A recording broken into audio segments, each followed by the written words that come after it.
It doesn't get bigger than this, folks!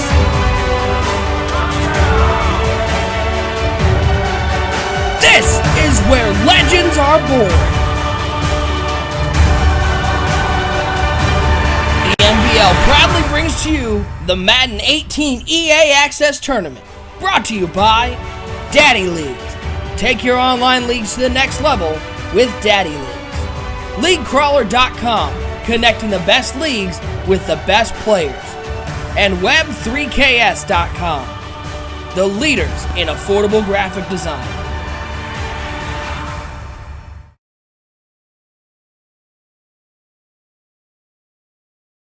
Welcome everybody to the NBL live broadcast for the NBL EA Access Tournament. Hopefully you guys are all coming back to join us. We got our producer switched over. I'm Sonny Weaver. Joining me are Lip and Z-Star coming back to call the next round of games. Obviously OSU had to run away for a second, maybe put out some fires. We don't know. We hope to hear back from them here soon.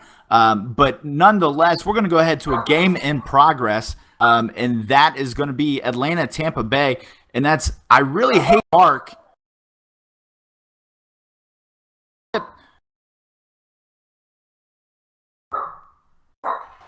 I do believe Sonny muted himself several times here, and he continues to switch back. Does Sonny have a dog? I feel like I hear some barking Sonny in the is background. now muted, and it is now Star and I on the call. So, Star, what have you seen today so far that you like? We've seen a lot. I mean, we saw one blowout, unfortunately, in Chunky's game with #1 X draft pick.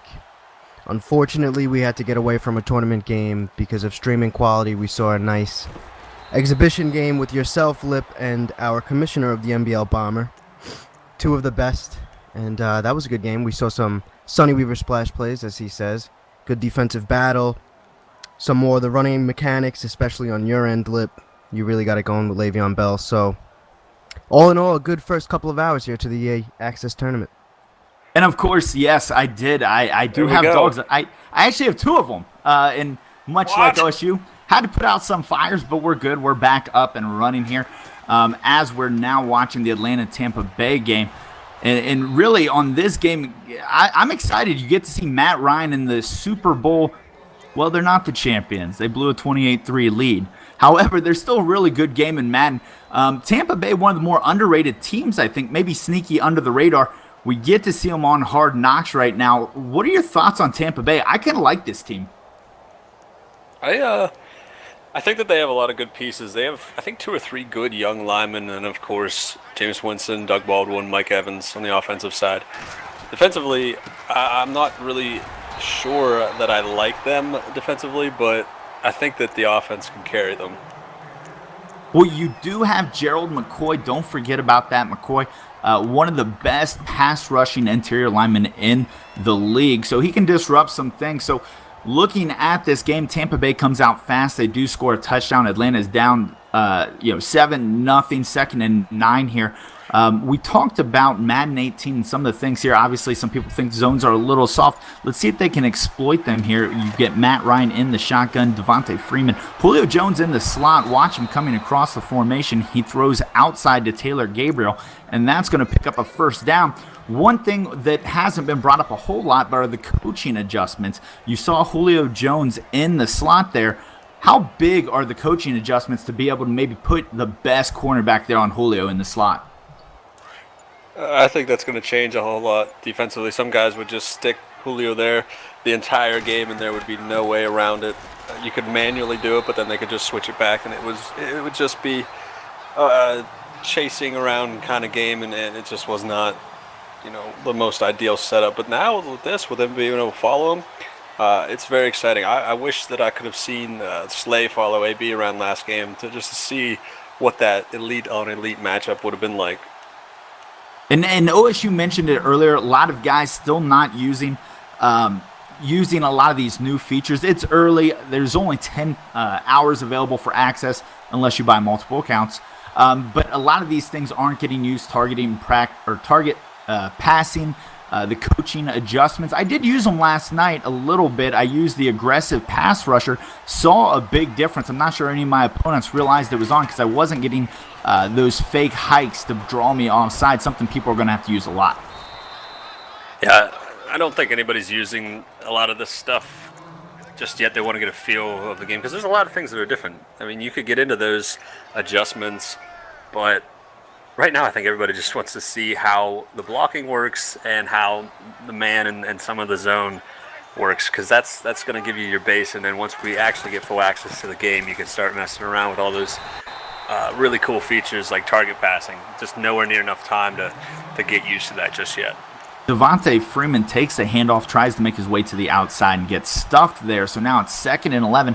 Seeing a lot of this trips formation here for Atlanta early in this drive. Seen it, I think, maybe 3 or 4 times already in this drive as Atlanta tries to get on the board here. They're at the 13-yard line. The clock is running down. Looks like they do have grind clock or something along those sorts on there as play clock goes down. Ryan in the pocket looking downfield. He has a lot of time. Ryan takes off running. He tries to make a guy miss, but he gets thrown down at the 8-yard line, and that is going to set up a 3rd and 7. That's something nice to see and talk about, too, because they did work on the quarterback's ability to move around and get out of the pocket. I believe maybe last year at release, all the quarterbacks had like cement feet. They tuned it so it was much better, but now it really is a good option to be able to run and take off. Those guys don't just get stuck back there anymore. Yeah, I think with the frostbite, overall movement is just much, much better all across the board. Yeah. Sanu converts that first down, and that's the end of the first quarter. Atlanta now at the 1-yard line. Matt Ryan, a perfect 4 for 4 for 74 yards up to this point. And really, this first quarter flew by. Tampa Bay up here. Atlanta knocking on the door, though, as we get ready here to start the second quarter. Make sure you guys all do subscribe here to the NBL Network. The tournament's obviously one thing we do, but it's not the only thing we do. Freeman in the backfield, Coleman as well. Freeman takes a handoff, runs into a defender, spins and pushes, but he's going to be down. There's a flag on the play, and that is going to be on Quan Alexander. So they're going to go ahead and get 1st and goal. I guess it's going to be half the distance to the goal, so you're talking some short inches here. Matt Ryan under center, goal line formation. He drives that in there, and that's a touchdown for the Atlanta Falcons. So Falcons, pending the extra point, will have tied this game up here early in the second quarter. I really thought that Deviontae, I thought Adams would be able to get in there. That's not even the right guy. I don't know what I'm talking about. Somebody take over for me. I was trying to do 6 things at once and got all my players messed up. I apologize. I thought Devontae Freeman was in as well. He made a nice little move to break the tackle. That's what I was trying to say. Yeah, you had a Devontae in there somewhere. Yeah, I had a person. Well, that's going to be an interesting team, I think, with the new how running is this year. They have a nice little dual threat in the backfield, 2 guys with different skill sets. So they're an interesting team. I know in my region, a lot of guys are picking the Falcons. Well, and in this tournament, with the lack of rules, we've seen Coleman and Freeman in the backfield at the same time. So something to watch later on. Jameis Winston in the shotgun set, Doug Martin to his left. They're running an option. Winston does the shovel pass inside, tries to get it off there. They're going to say it was caught for no gain on the play. So that's going to set up a 2nd and 10. Atlanta's defense, when you talk about the defense, one thing you got to look at is Vic Beasley. Beasley did lead the NFL in sacks last year, I believe. We'll be curious if he can get some pressure here in Madden. He's being usured right now, so we'll see that real early. Winston drops back in the shotgun, throwing it out wide, and he throws a lame duck. It looked like it was the O.J. Howard there, but instead it falls harmlessly to the ground. I'm trying to pull up something here if I can that I want to talk about. I would be interested to see how Desmond Trufant and Robert Alford play, and even Jalen Collins play for this defense with the way man's been tuned and defense plays a little differently. I think that could be 3 really good corners. You get a couple more pieces up front. It could be a really good defense there. Keanu Neal's very good at the safety position too, and Young. And they were talking about, I think, one of their quarterbacks just got popped, I believe, for PEDs or drugs. Yeah, Jalen Collins. I think it's a 10-game suspension. will be interesting to watch and see if he's still on the roster when things come around. There's talk of him maybe getting the old heave-ho out the door because he's going to miss, I believe, 10 games this year. Not someone you can count on. So the Atlanta Falcons, if they cut him, somebody's going to feel pretty good in connected franchise mode to get that early. Not if you're the Atlanta Falcons. I know in NBL, Doughboy would not be too happy. Nice run there by Devonta Freeman, the first positive run they've had all day with the Atlanta Falcons. That's surprising to me, too, because this is one of the better offensive lines in the league. So you would expect them to have some kind of consistent run game going. And so Burrito Bob points out that we've not seen anybody go for it on fourth down yet in the stream. Very surprising. I thought we'd see a little bit more than that. There's some of the analytical people out there that believe you should go for it on most fourth downs simply because the odds are in your favor to keep moving the ball down the field and scoring points. I haven't seen it so far in these streams. I'm thinking maybe this evening it may heat up. We've got some real competitive games coming up later on today, so make sure you do stay tuned for that. As the Atlanta Falcons throw another lame duck to the ground. Started off so good, 4 for 4. Now it's 4 for 6, and so Atlanta stutters, and they're going to have to kick the ball back to Tampa Bay. Porter S in the chat. Who are the Falcons? Do we know who's playing this game right now versus I Hate Mark? I believe it's I Hate Mark and the Madden Mafia. So yes, I think those are our two players in this game. Nice spin move on that punt return there. It didn't amount to a whole lot, but it was a nice spin move nonetheless. I feel like whenever me and Bomber just played, I felt like to start the game, running was really the holes were there, but you have to really work on your patience to hit it at the right time. As the game went on, I was waiting for the holes to really open up. They'll look open pretty quick, and you don't just want to plow through there. So I think as guys play the game and get a feel, they'll start to, pick up on things like that, and it'll open up the run game against the stacked boxes. We've seen that fork route ran a couple times by both guys, so it's turned into be one of the favorites. Switch concept there, but something to keep an eye on. I think it's because you're seeing this cover too. That corner route sits really well in that vacated zone, so maybe that's going to be the favorite play of the tournament. That it's still early, only round one right now for most people, so that's something we'll have to keep our eye on. Tampa Bay moving the ball really well against this Atlanta Falcons defense we've talked about as they throw up a prayer there. Almost thought that would come down with it. If you guys were watching earlier, the Arizona Cardinals and I believe the Seattle Seahawks basically came down to about a 50-yard jump ball that we thought that game was over, and somehow, some way, the guy came down with it and basically won them that game. Yeah, wasn't sure what the plan was. They had guy one-on-one down the field. Russell Wilson threw it up. Guy comes down with it, just gets inside the 5, I believe the 2 or 3, and then Thomas Rawls punches in. That was the most exciting game of the day. That jump ball was something else to see right off the bat. Yeah, very exciting game number 1, and we've had some good games so far in the stream. Obviously, the game Chunky played in as the Dallas Cowboys, Oakland Raiders, not much of a contest there. Chunky a little bit outmatched, and then we had to cut away on the last one. The stream just was not NBL quality, and so here we are with the Atlanta Falcons, Tampa Bay Buccaneers, 7-7 here in the second quarter of round number 1 of the NBL tournament. Jameis Winston trying to throw downfield, and he keeps dropping back, and Vic Beasley, who we just talked about a little bit ago, comes away with the sack, and that 18-yard drop back is definitely not what they planned on for that play.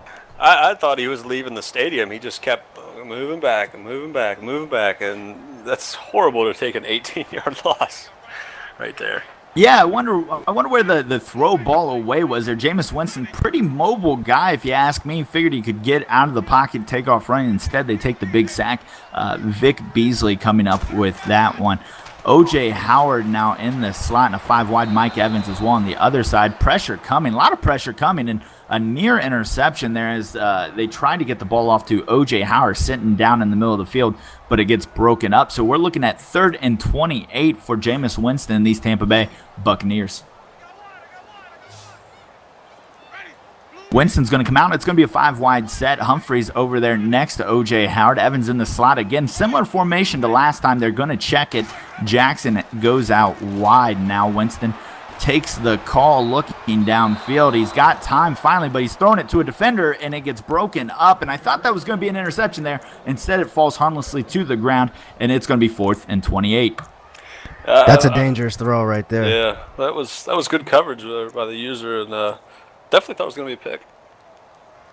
Yeah, I thought that was going to be picked. Now we're going to get a long field goal attempt here, or maybe a fake. We'll have to see. They call for the ball. The kick is up. Nick Folk's kick is through the uprights. He had plenty of leg on that one. Tampa Bay goes up 10-7. Now, Z-Star, we talked about it last night. We played the sim mode. When you watch these games, is anything standing out that felt different from that sim game versus these games on competitive? Yeah, I just feel like in sim, the game plays more true to the ratings of each player. I noticed a lot of times there were a lot of dropped interceptions, overthrows, depending on who's playing at the quarterback position on sim. And on competitive, I noticed there weren't that many drop passes on offense. I mean, I played a game last night. I can't remember the receiver offhand, but he's like a 4th or 5th string receiver on the Dallas Cowboys, and he was making some insane catches. So I think really sim plays more to the ratings than on competitive. And that's really what they set out to do, separating out the different winning options there. So we're going to get the Atlanta Falcons back on the field. It's 1st and 10, second quarter here in the tournament. Devonta Freeman takes a handoff up the middle, and he's going to get a couple yards on the play. Like I said, neither team really establishing much of a running game so far in this game. Are you surprised about that, Lip? We thought running this year was going to be the way to go. Yeah, well, see right there, I think if he would have just don't hold the stick the whole way up. Just try to, run a little bit more patient there. I think he just went in too hot, ran into his guy. You got to remember, too, now if you get too close, the defender has the option of pressing one of the bumpers and reaching out and grabbing you, which is going to slow you up. I ran into that. That's Julio Jones down the middle for a touchdown. Running the ball, you're going to get hung up in the middle if you get too close to those guys, because now they can reach out and grab you. So the more patient you can be, the better. Yeah, what a throw there to Julio Jones, who splits the coverage. That was really impressive. Now, what you're talking about being the reach tackle, that did come up in our interview with Clint the other day. I suggest you guys go check that out. It is on the NBL network. But what he talked about was being able to hit that bumper, hit the reach tackle, and basically slow a guy down as they shank that extra point. Atlanta now going up by 4, going up by 3. So Tampa Bay's feeling pretty good as they're within 3 points with the ball here, 2 minutes, 29 seconds before half. But back to the reach tackle, I think it's something that people are going to have to get used to. They a lot of times see these big holes and think they're going to make it through it, no problems asked. But when you stick that arm out, you can slow a guy down. And if all you do is slow him down for somebody else to make a hit, that's a win in my book. Yeah, I think whenever we first saw some of the videos of, that came out from that capture event, the holes looked huge. And now as you're kind of playing it, they're not quite as big because those guys still have that good. Those guys have that ability to reach out and grab you, as far as a visual from what it feels like. So go ahead. So whenever you go through that hole, you want to leave enough space on either side of your blocking so that you don't get hung up there, and that's going to take some time to get used to. Yeah, I agree. I think it's going to take a lot of time to get used to. Tampa Bay tried to hurry it up a little bit there before the 2-minute warning. Clock does tick down to 2 minutes, so we're going to get a little bit break here. 3rd and 7 here in Tampa Bay. Tampa Bay trailing 10-13 against the Atlanta Falcons. Remember, this is round number 1 of the NBL EA Access Tournament. I really hate Mark. Not sure who Mark is, but I feel bad for him. And Madden Mafia going at it here. Jameis Winston calling for the ball. Snaps, throwing out to the outside. It's going to be a catch, and then he spun down at the 40-yard line. Hurry up offense here as Winston rushes them to the line. Shotgun set once again. We're going to go 4 wide, 3 out to the right in a bunch formation. Martin in the backfield looking. Pressure coming, throwing it to the outside. Martin grabs it, makes a move up the field. Ducks and trucks and slides to the side down to the 41. Staying in there, hurry up once again.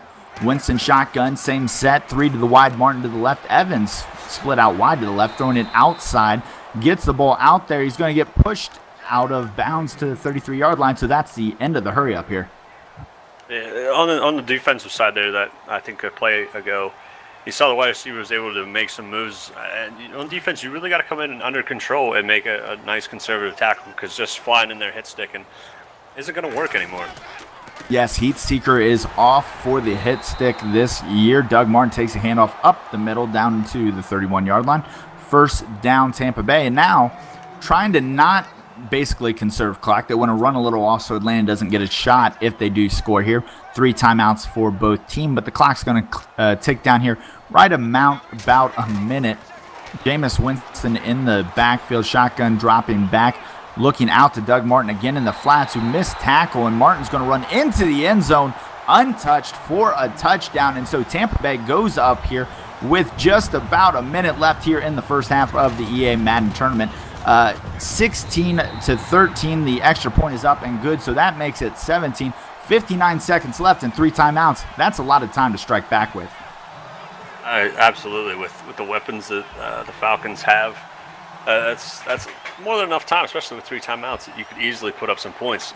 There on that touchdown, I think that there may have been an attempt at a hit stick, and that's a nice strategy for offenses. Just get the ball out into the flat, get the ball out to somebody short, and until guys get used to it, they're going to be missing some tackles out there, and it's going to allow for a lot of run after catch.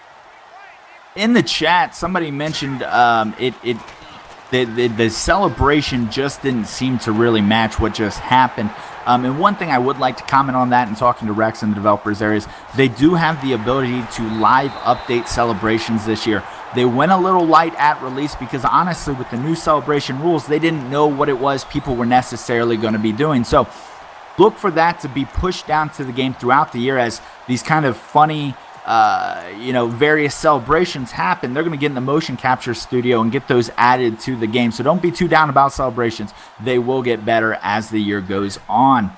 First and 10, 49 seconds left here. Tampa Bay has Jameis Winston in the shotgun set. They get it back there. Atlanta trailing in this game, trying to stop him here before half. Winston drops back on the play, looking downfield. He's got time in the pocket, throws it into coverage, and that's picked off by Allen. Ricardo Allen gets the ball. He's moving to the 30-yard line, outside to the 35, down to the 38-yard line, and Atlanta's going to have a chance to score yet again here before half. I think both these guys feel a little bit of pressure from the clock. They're both just throwing up jump balls whenever, especially the Falcons. They had a minute to go on a drive with three timeouts and just threw the ball up there. Well, it all works out for them because they get the ball back. Devontae Freeman trying to go way outside. There was a running lane inside, chose to pass up on it, go outside. The clock's ticking. No timeout used here. 30 seconds left. 3 wide, 2 running backs in the backfield, Coleman and Freeman. Matt Ryan takes the drop.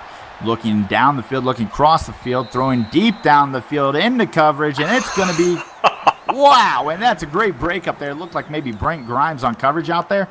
Can't really tell, but no, it's not Brent Grimes. It's Tandy. So surprising that Julio Jones wasn't able to come down with that one. Great defense there by the Tampa Bay Buccaneers. Matt Ryan again in the split back formation. Coleman and Freeman also back there with him. Matt Ryan throwing outside to Coleman. Coleman down the field, down to the 45-yard line, out at the 43. And it looks like Atlanta will take a timeout here with 14 seconds left. Yeah, on that play on the outside, if it was Grimes, he got absolutely roasted by Julio. Very lucky for their defense that the safety was able to get back and just get enough of that ball that Julio could not come down with it, which was still surprising because of how freakishly good Julio is. So Matt Ryan throwing downfield, chucks it to Julio Jones, and Jones goes up, but it's not going to happen. Good user swat there. Remember, folks, on the aggressive catch, sometimes it's just better to go swat than go for the interception. Hit X, get the swat, knock it away. Yeah, and the way that coverage is playing this year, everything's just a little bit tighter. So even if you get the ball to the receiver, going for the pick might not work, but I think swatting is going to be a big help this year because the coverages are closer. So interesting call there. Atlanta decides to run the ball, take a timeout. 3 seconds left. They're going to go for a long field goal, it looks like. So trailing in this game 13-17, Atlanta Falcons going to come out and attempt a relatively long one here. They do have a good kicker in Matt Bryant. So they're going to go ahead and get this kick up and off, and Matt Bryant is going to go ahead and shank this one, and it's not even close. Wide left, and Tampa Bay comes away without surrendering any points. Not a good day for Matt Bryant. A missed extra point, and then that ugly field goal. I think this there's a little bit difference in the kicking system. Maybe that was an overpowered kick and just could not get it going on the way down. Well, the system really isn't different. It's labeled differently this year, and that's really what's going to surprise some people. Obviously, the 100% mark in overkick and whatnot. But after last year, that we saw some big fluctuations in people's ability to kick early on last year, and it kind of smoothed out. Surprised we're seeing issues now. What that may mean down the road, though, is are we going to see Atlanta start going for it on 4th down rather than kicking field goals? At this point, I don't see why not. And so Devonta Freeman does take the handoff, one of his better runs of the day, 4 yards, 8 rushes, 18 yards. Not a whole lot happening there. One thing you did notice there is Tampa brought everybody down into the box, showing blitz. The show blitz function this year is different than last year. Some of you guys have noticed that already. On some formations, you're going to see both safeties come down. In other formations, you're going to see them roll the coverage like you used to see last year. So keep that in mind when you see those safeties move. Matt Wright under center, dropping back, looking to throw, throws it underneath the Hooper. Hooper makes a man miss down to the 40-yard line, and so 1st down for Atlanta. Atlanta's going to go hurry up offense here. Matt Ryan here again in these close formations. Hooper and Gabriel on the inside of those. And it's going to be a handoff to Devonta Freeman, who gets hit but breaks the tackle down to the 48-yard line. And so Atlanta's going to go out of the no-huddle offense and go ahead and change the play. That's a good little bit of an offensive strategy there. You know, get a nice pass, 1st down, and then you still see that that big quarter down defense out there. So you just run the ball up the middle, pick up 9 yards. And we've talked about it a lot this tournament, the weak box. Throwing against weak boxes, that's an interception. Great play on the ball there. Spin move down to the 42-yard line. Vernon Hargraves with an interception. And Tampa Bay now into Atlanta territory with that play. But as we were saying, you've got to be able to check to the run when you see a weak box. It's a new feature this year. Your guys are going to be more likely to pancake defenders. So you get that weak box, you better check to the run. Jameis Winston in the shotgun set. It's going to be handoff to Doug Martin up the middle, down to the 41-yard line, 1 yard on the play. Only 4 rushes for 6 yards for Martin. So when we start talking about the rushing stats, 4 for 6, 8 for 18, running has not been a factor for either side today. And this is the first game I feel like we're seeing out of the tournament. All 3 games that have been played so far, at least one side was able to run the ball successfully. Delbake screen out to Deshaun Jackson, and he gets to the 28-yard line. Good run after the catch by Jackson, and that's going to set up another 1st down here on the 28-yard line of Atlanta. I just want to go back to that corner route that was covered beautifully. The guy undercut the route and picked it off, and that's something that I'm excited to see. Those corner routes are just not as reliable as they once were. Not the guaranteed 1st downs we've seen in the past, as they throw it to the outside and he just can't drag his feet there. Looked like Evans had it on the sideline, but they call it out of bounds. So 2nd and 10 here for Tampa Bay. With the running game being so just non-existent in this game, I'm surprised we haven't seen more cornerback heavy formations here by Atlanta, but maybe we'll see that here soon. They do flip the field. Looks like they're base aligning out there. Jackson in the slot, and it's going to be play action, throwing downfield, and it's going to be a touchdown to Mike Evans. Great throw and catch there. Evans coming down with the ball in between the defenders. Good play call, good throw there by Jameis Winston, and that's going to put Tampa Bay up 23-13. Going to go ahead and make that 24-13 with the extra point. And now, here in the second half, Atlanta is going to have to put something together to stay in this game. Yeah, so far, go ahead, Luke. I think Atlanta might start to panic now. You already kind of saw that to end the 1st half and come out in this half. Oh, a little. Okay, that was weird. I'm just worried that he's going to panic right now, being down 11. I just wanted to touch on Tampa 2, cover 2. I feel like it's been nerfed a lot so far from what we've seen. I agree. I think they've changed it a lot. I don't feel like that linebacker is as capable of getting back to cover that deep center field that you normally see in Tampa coverage. Notice there's not a whole lot of pass rush coming the user was running back and then decided to come up and apply some pressure. A lot of time in the pocket for Matt Ryan there. Got to get that ball out. But back to what we were saying, yeah, that Tampa coverage used to be a staple for a lot of guys. I think a lot of guys are going to shy away from it this year. Absolutely. Like you said, he doesn't cover the middle part of the field, the middle deep part. So if there's any kind of deep crosser or deep post, you're pretty much exposed. Whereas to last Madden, that was a huge staple on just about everybody's defense. A beautiful return right there on the interception. Yeah, big pick six there for Tampa Bay. Probably icing this one. Obviously, you still have a lot of time left, third and fourth quarters, but Tampa Bay looks to be rolling. And Atlanta not having a lot of answers for this Tampa Bay defense.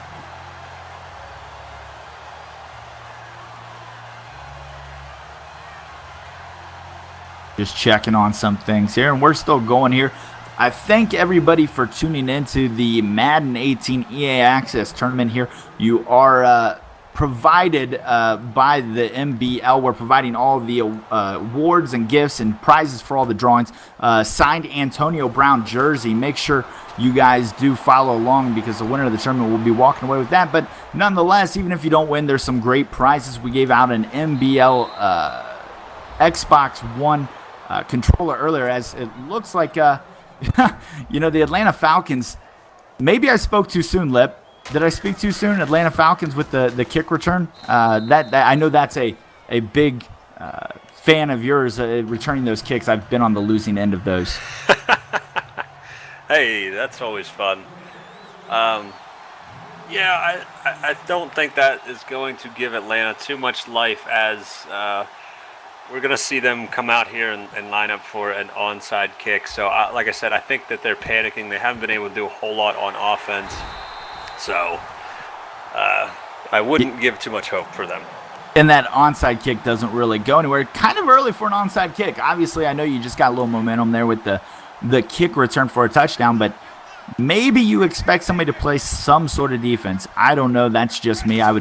I'm not much of a defender myself, but just something to think about. So we're going to go ahead and get big holes there for Doug Martin, who's going to bring it down to the 37-yard line. And Tampa Bay just going to grind this one out, I'm guessing, as they do have the 11-point lead here down in Atlanta territory. Yeah, I do not like the onside kick there. I know you just got momentum, but I would much rather play defense and try to force them to make an error than giving them the ball right here at the 40. And look at all those defenders in the box. Yeah, that's an interesting play call there. And so they throw up a jump ball, and Trufant is not the guy I'm probably throwing a jump ball at. On the other side, you do get Mike Evans working off somebody who's not named Desmond Trufant, so probably a better option. But nonetheless, Tampa Bay throwing bombs up in the air as they lead this one by 11. Yeah, if I'm them, like we've been saying, we're not playing NBL-style rules where you can only chew clock under 2 minutes in the fourth quarter. Here, I would try and establish the run and really just chew time off. And what you've noticed is Atlanta's user has brought the safeties down into the box a couple times to this point. You get that. Obviously, the matchup on the outside is Evans and Jackson, so you have two good deep ball wide receiver options. But nonetheless, you do want to try to grind out this play a little bit. You see that safety come down to the box there as there's motion to Deshaun Jackson, who takes a run around the end. And he picks up some pretty decent yardage on the play there. Tampa Bay in field goal range. If you're Atlanta, you wouldn't be kicking field goals, as they've missed a couple today. But Tampa Bay so far is doing pretty good. Yeah, I mean, it's been somewhat of a sloppy game so far, I'd say. But nonetheless, Tampa Bay does look like the much better team here. Yeah, Tampa Bay appears to be the better team, but still a lot of time left in the game. You get a throw to the outside there and pick up a little more yardage for the go there, and it's going to be a first down on the play. We've seen a lot of games so far. We've played a lot of games so far. Star, I asked you earlier about what exactly do you feel like is the difference between the sim and the competitive mode. You happen to throw out, one or two things that you thought were different. In general, playing with different teams, I'm not sure how many different teams you've gotten to play with. What do you think is the best part of playing on competitive? Obviously, passing feels a little different, rushing feels a little different. But for you, Where do you feel like the game just feels right? Obviously, the running for some people has been the key, but for you, what do you think? Well, unfortunately, I've only played with one team, and that's the Cleveland Browns, so I can't really speak on other teams and other ratings and how people play depending on the game modes. But on competitive, I do like that there's, I don't want to say different animations, but different outcomes. Like where you can see that lower rated player still sometimes make that crazy catch, which does happen in real life, not so often. But you got to remember these are professional players and they're still able to make those plays. So it's pretty cool to see that, even a lower rated guy can make an impact. Yeah, and it looks like the game is over. I'm not sure if that's conceding defeat or what may going on there. It's one person says a family emergency. We'll see how it goes. But apparently, Madden Mafia also hates Mark because I Hate Mark is apparently going to take that one. That was quite an interesting turn of events there in that game. Definitely still in that game as you saw the panic to go for the onside kick. Not sure what just happened. Yeah, was that a quit or a desync, or do we know what's going on here? I think he quit. I think he quit. Interesting there. So we will have another game here at 4 o'clock. So don't be going anywhere. I'm trying to get some information on who's going to be on that game at 4 o'clock. We're going to be having two NBL owners playing their game. It's going to be Bananas and the Hound. We have experience with both of those guys on in Madden and on NBL Live, Sonny. So they're going to be kicking off here in a few minutes. They're getting the invites sent out, and we're going to get to see Bananas and Hound playing here up next.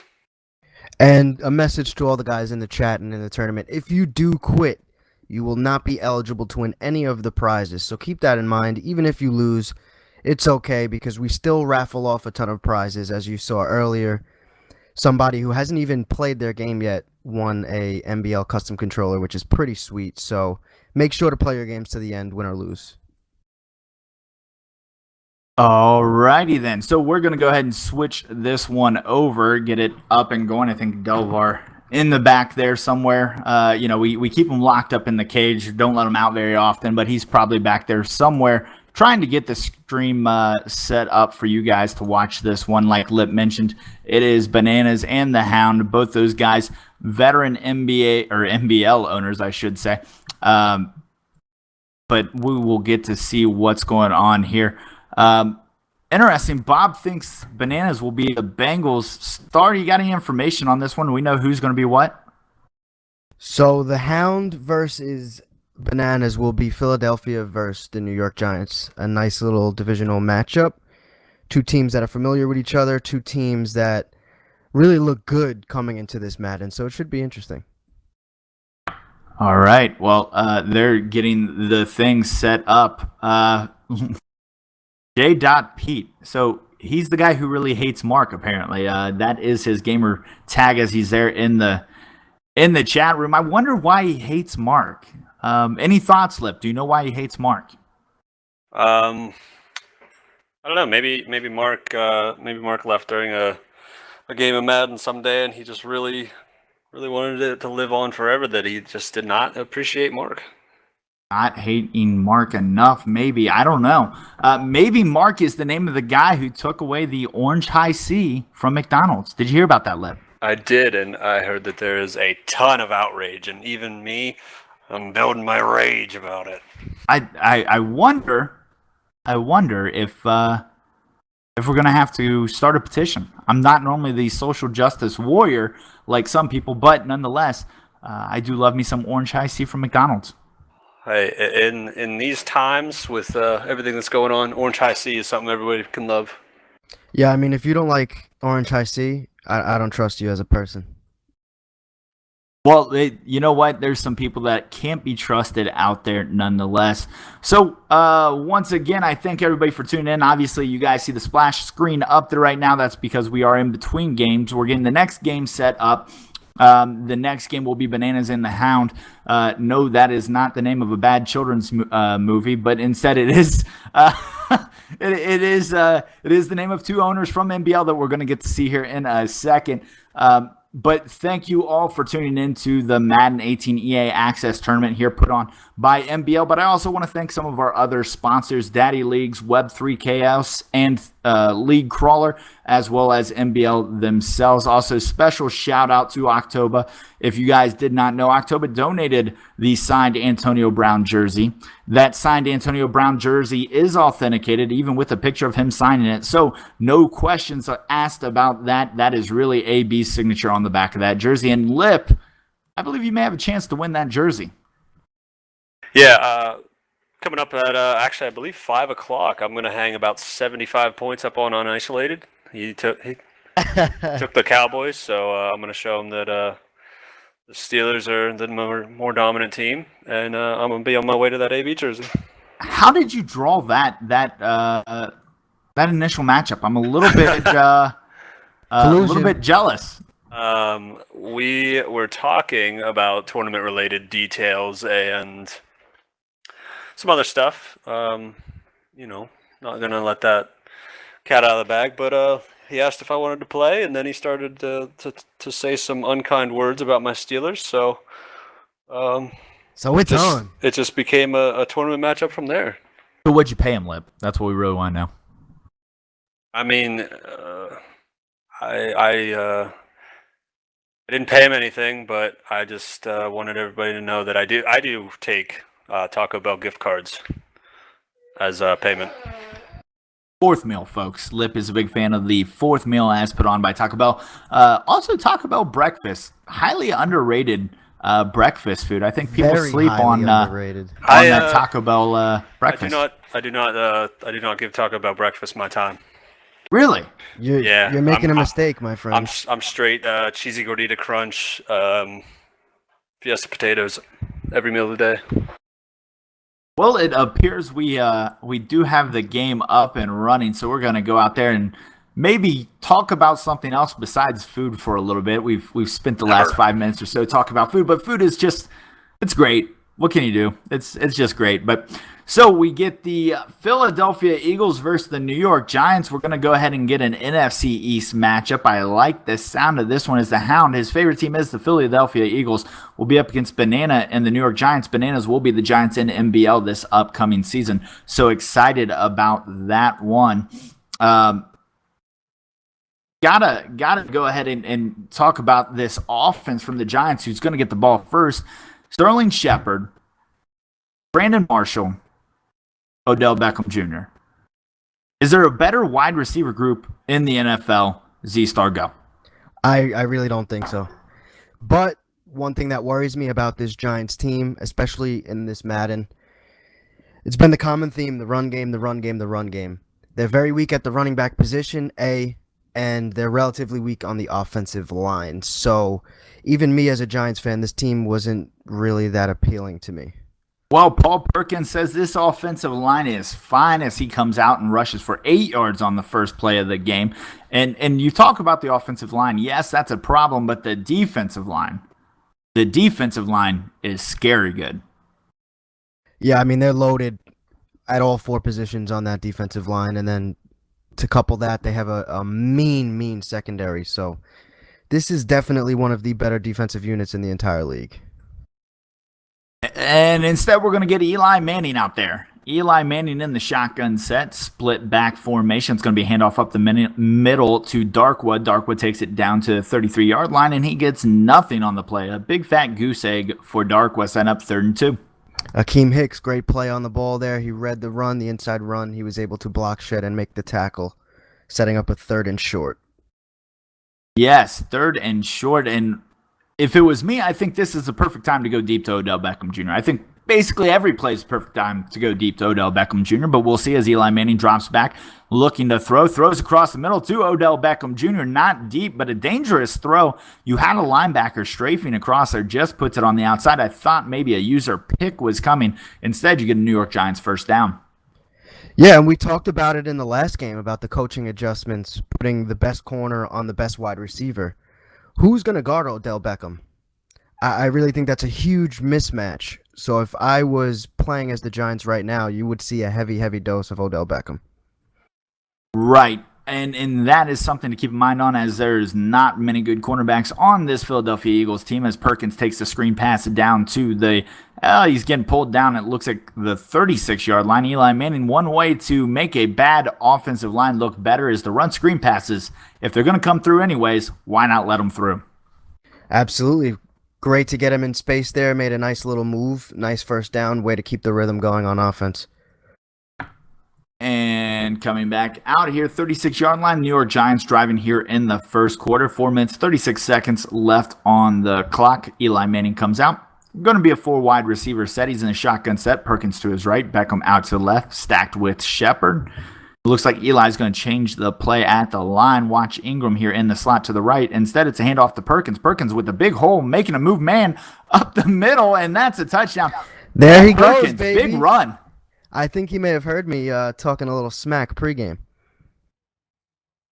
Not a fan of Paul Perkins, huh?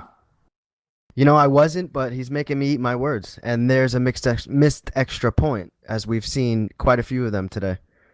Yeah, that's maybe kicking's harder. I don't know. I've not really seen the challenge with the new or not new kicking for that matter. But maybe people psyching themselves out. I don't know, but that's another missed kick. That's probably 5 or 6 on the day, I think, so far in this stream. Remember, folks, this is a 12-hour stream. We're running from 12 to 12. We started off at noon, and we're on hour number 4. I think our network director will be back around at some point. He may have fallen in the toilet. Not sure yet. So we will see how it goes, but the Giants do score first in this game. Now we get to see how the Hound and the Philadelphia Eagles will respond. Carson Wentz under center, Blunt in the backfield, checks the play. It looks like it's going to be a pass. Wentz getting hit, and there we get to see the first taste of that New York Giants defensive line. Yeah, and he actually brought a little blitz there from the linebacker. He was able to get in and disrupt the play. Nice way to start off the drive here for the Giants defense. And so Carson Wentz 0 for 1, just getting that ball away rather than taking the sack. Now 2nd and 10, he comes out in the shotgun set. Blunt to his left, 3 wide to the right, dropping back, looking downfield, throws it right at the defender, and Goodson comes down, and Bananas is going bananas right now as Goodson gets the interception, and they're looking to put more points up here. What a beautiful use of lurk there. I think he got a little nervous with the blitzing corner and threw that a little early because he had the seam route over the top. If he would have been able to throw a little high pass, that would have been about a 15 to 20-yard gain. Well, you know what they say about pressure. It either makes diamonds or it bursts pipes. And there we go, as it's thrown over top to Brandon Marshall. And that was another dangerous throw, but instead of jumping for the ball, the linebacker just watches it sail over his head. And now New York up 12-0 here. Early in the first quarter. Let's see if he can hit this extra point. It's up. There we go. And there we go. We got our first extra point made of the game as the Giants take a 13-0 lead here in New York over the Philadelphia Eagles. Yeah, and there we saw again another case of that linebacker not playing that deep middle in cover 2 very well. That post was wide open over the top. Yeah, we talked about that earlier, and it does seem to be a little bit of a problem. Maybe by design, maybe not. We'll have to see. But definitely not a deep enough drop and not really any spatial awareness for that middle linebacker, knowing that he needs to get up and knock that ball down. Philadelphia comes back. Carson Wentz 0 for 2 with an interception so far on the day. Not really a good start for Wentz, the second-year quarterback. Philadelphia with 0 yards. The New York Giants with 102. Watch and the we're going inside to zone. see. Yep, we get to see the monster stack, and Blunt gets blown up. So, not as OP as everyone likes to say. You can adjust that, whether that's bringing in your linebackers or bringing in your defensive line. You can stop that, as we just see there. I Wentz like the comes fact out. that you can't audible in that formation as well, because that might make it a little OP. Well, If see, you I could- actually don't like that. I think you should be able to audible that. If anybody's watched the Cincinnati Bengals run that, Hugh Jackson brought that a couple years ago, made it really popular. One of the things they do is they get in that formation. If they don't like the count, they just check to a different formation. Maybe not audible the play within, but I feel like you should be able to get out of the play into a different formation if you like. Okay, good point there. I was talking more for the inside zone. if you bring everybody into the box to stop it and then switching to a screen pass on the outside. I feel like that would be somewhat unstoppable. Yeah, I do agree. I think, letting people be able to play that with that formation would be dangerous. But I'd like to be able to see you check back to normal 11 personnel, line up in an I formation or in a single back formation and run different play out of there if you don't like the count. That's just another part of the chess match of football.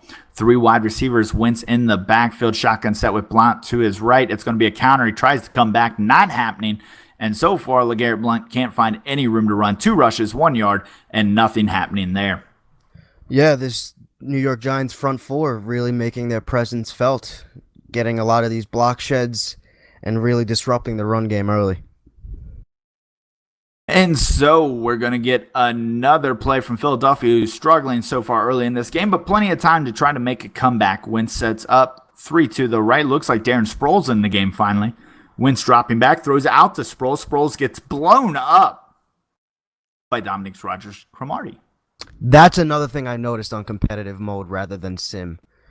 On sim, I do not think we would have seen DRC really blow him up there. He may have made the tackle, but I've noticed a lot of corners can really come up and lay the wood on competitive rather than sim. Yeah, I think that interaction between the smaller halfbacks, wide receivers, and cornerbacks has been adjusted this year. Something to watch. Size does matter. Size always matters. But size does matter this year, and so you will see different animations and variations based on smaller guys going up against bigger defenders.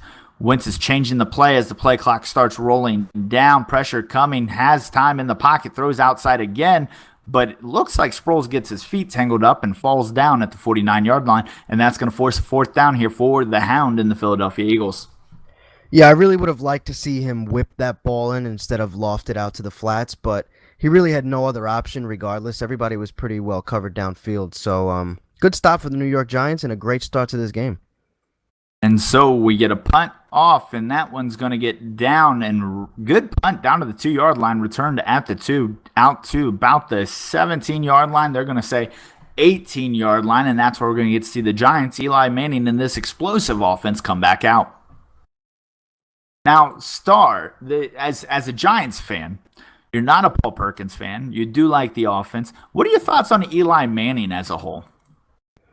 I think he has a couple of years left in the tank, and I think we have a good enough team around him to where we can really make a run. But is Eli Manning elite? No, he's not elite. I like to make jokes saying you can't spell elite without Eli, but in all seriousness, he is not elite at all. Well, what about Paul Perkins, who busts out another big run, 3 runs for 65 yards so far? Is Paul Perkins elite? He looks like it. I'll tell you what, he looks like Barry Sanders. I'm having a hard time telling the difference here. Well, apparently Paul Perkins trying to give our good friend Z-Star a reason to not hate him this year. Maybe even draft him on his fantasy team. I don't know. Who knows? Maybe. We'll see. Eli Manning coming out under center, single back set, 3 to the right. It's going to be a quick screen out to the right, set up. He's got one man to beat. Odell Beckham runs right into the guy. So instead of juking away, he jukes into the tackle, goes down at the 46-yard line, 2nd and 3. And that's a beautiful open field tackle. I mean, we all know how dynamic Odell is, especially with the ball in his hands. Big yards after the catch guy. So to limit that to a 7-yard gain is really a win for Philadelphia. Now we see Vereen in the backfield. It's going to be play action. Vereen with the pass protection. He's gone. Wow, what a throw, what a catch. And that's going to be Sterling Shepard's first touchdown of the game, of the tournament that we've seen so far. And so the Giants go up 19-0, and this one looks like it's going to be a rout quickly here on NBL Live. Yeah, and that looked like a blown coverage. He had a cover 4 on, so you should have had a deep safety there, but Sterling Shepard really just blew by everybody for an easy touchdown.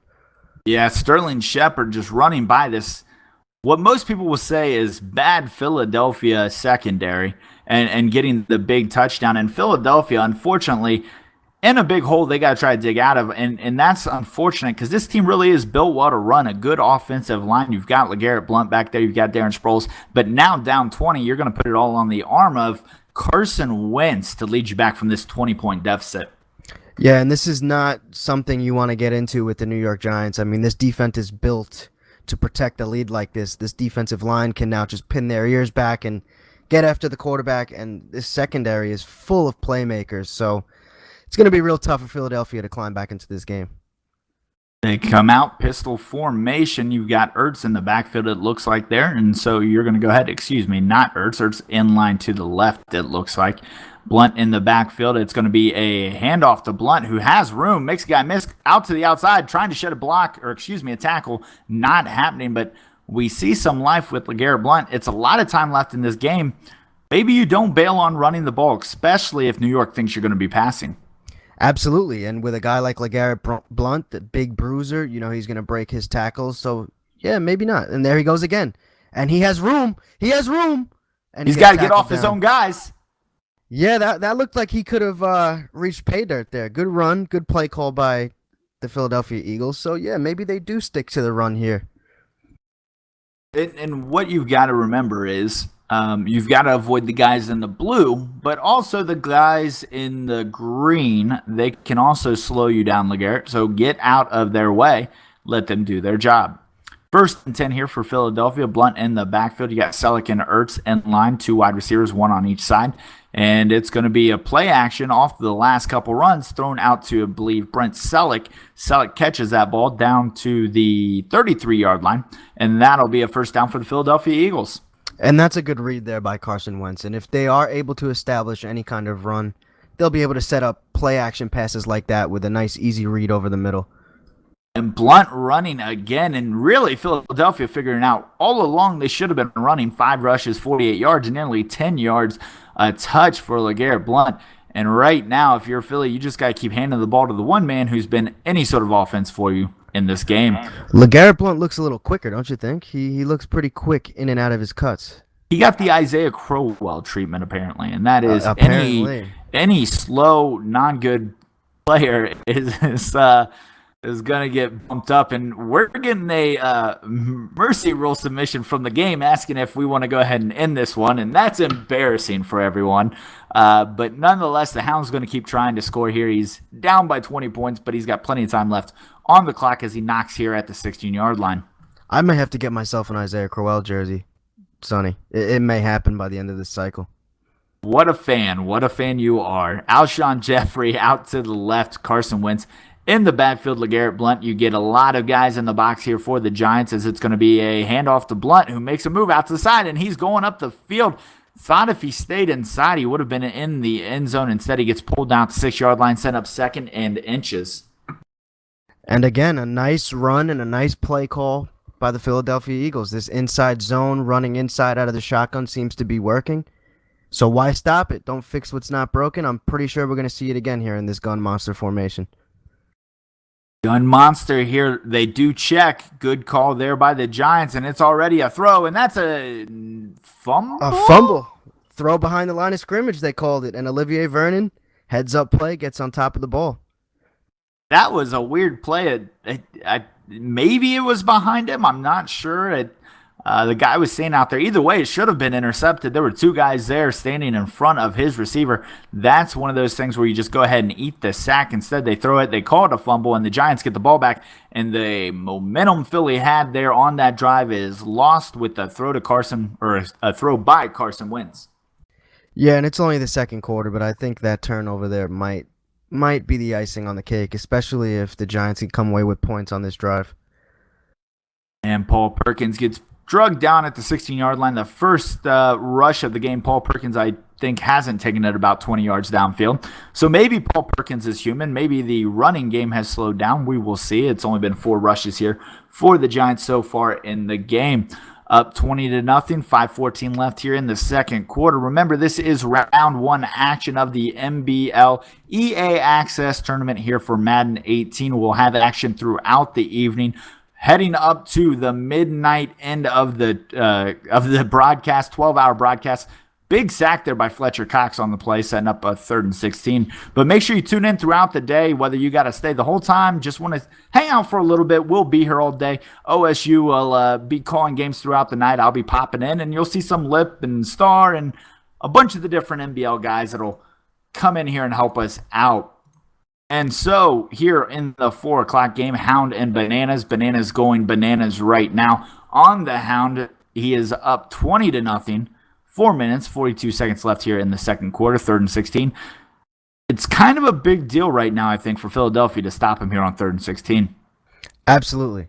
Like I said earlier, if the Giants come away with points on this drive, it's really going to be tough for them to get back into this game. But with the way Paul Perkins has been running, I would really love to see the Giants set up some kind of play action. Evan Engram is a matchup nightmare, so if I were playing right now, I think some play action and getting that tight end involved would be the way to go, on top of feeding it to Paul Perkins. Well, they did go play action there, and they pick up a 3rd and 16. The user was in a good position to make a play on the ball. Instead, he whiffs, and so you pick up a first down on 3rd and 16, and that's got to be deflating here for the Philadelphia Eagles.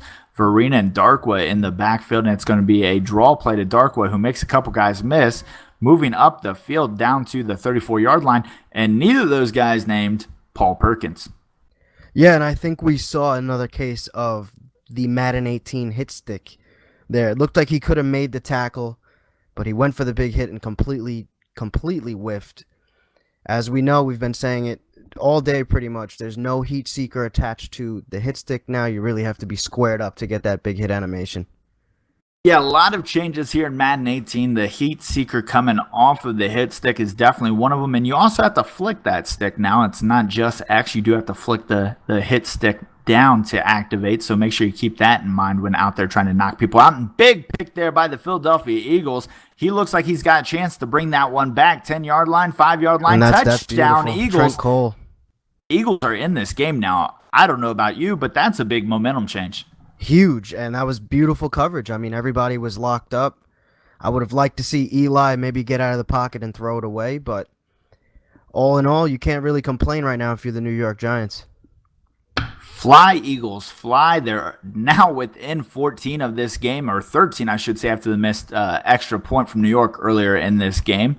And the Philadelphia Eagles, maybe that's what they need to do, is try to bait them into more passes, because when the New York Giants are giving the ball to Paul Perkins, they seem unstoppable. But when they're throwing it with Eli Manning, maybe not so much.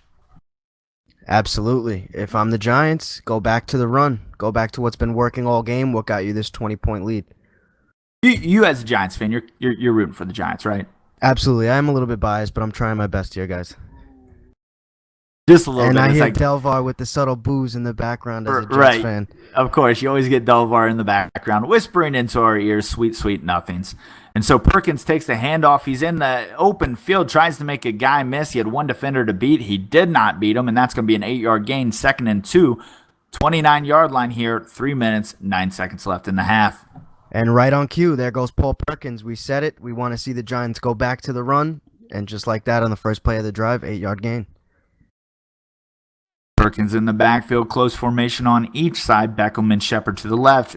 Shepard crossing to the right, and it's catch, and he drops down. Doesn't want to take a hit. Interesting call there for Sterling Shepard to fall to the ground after getting the first down.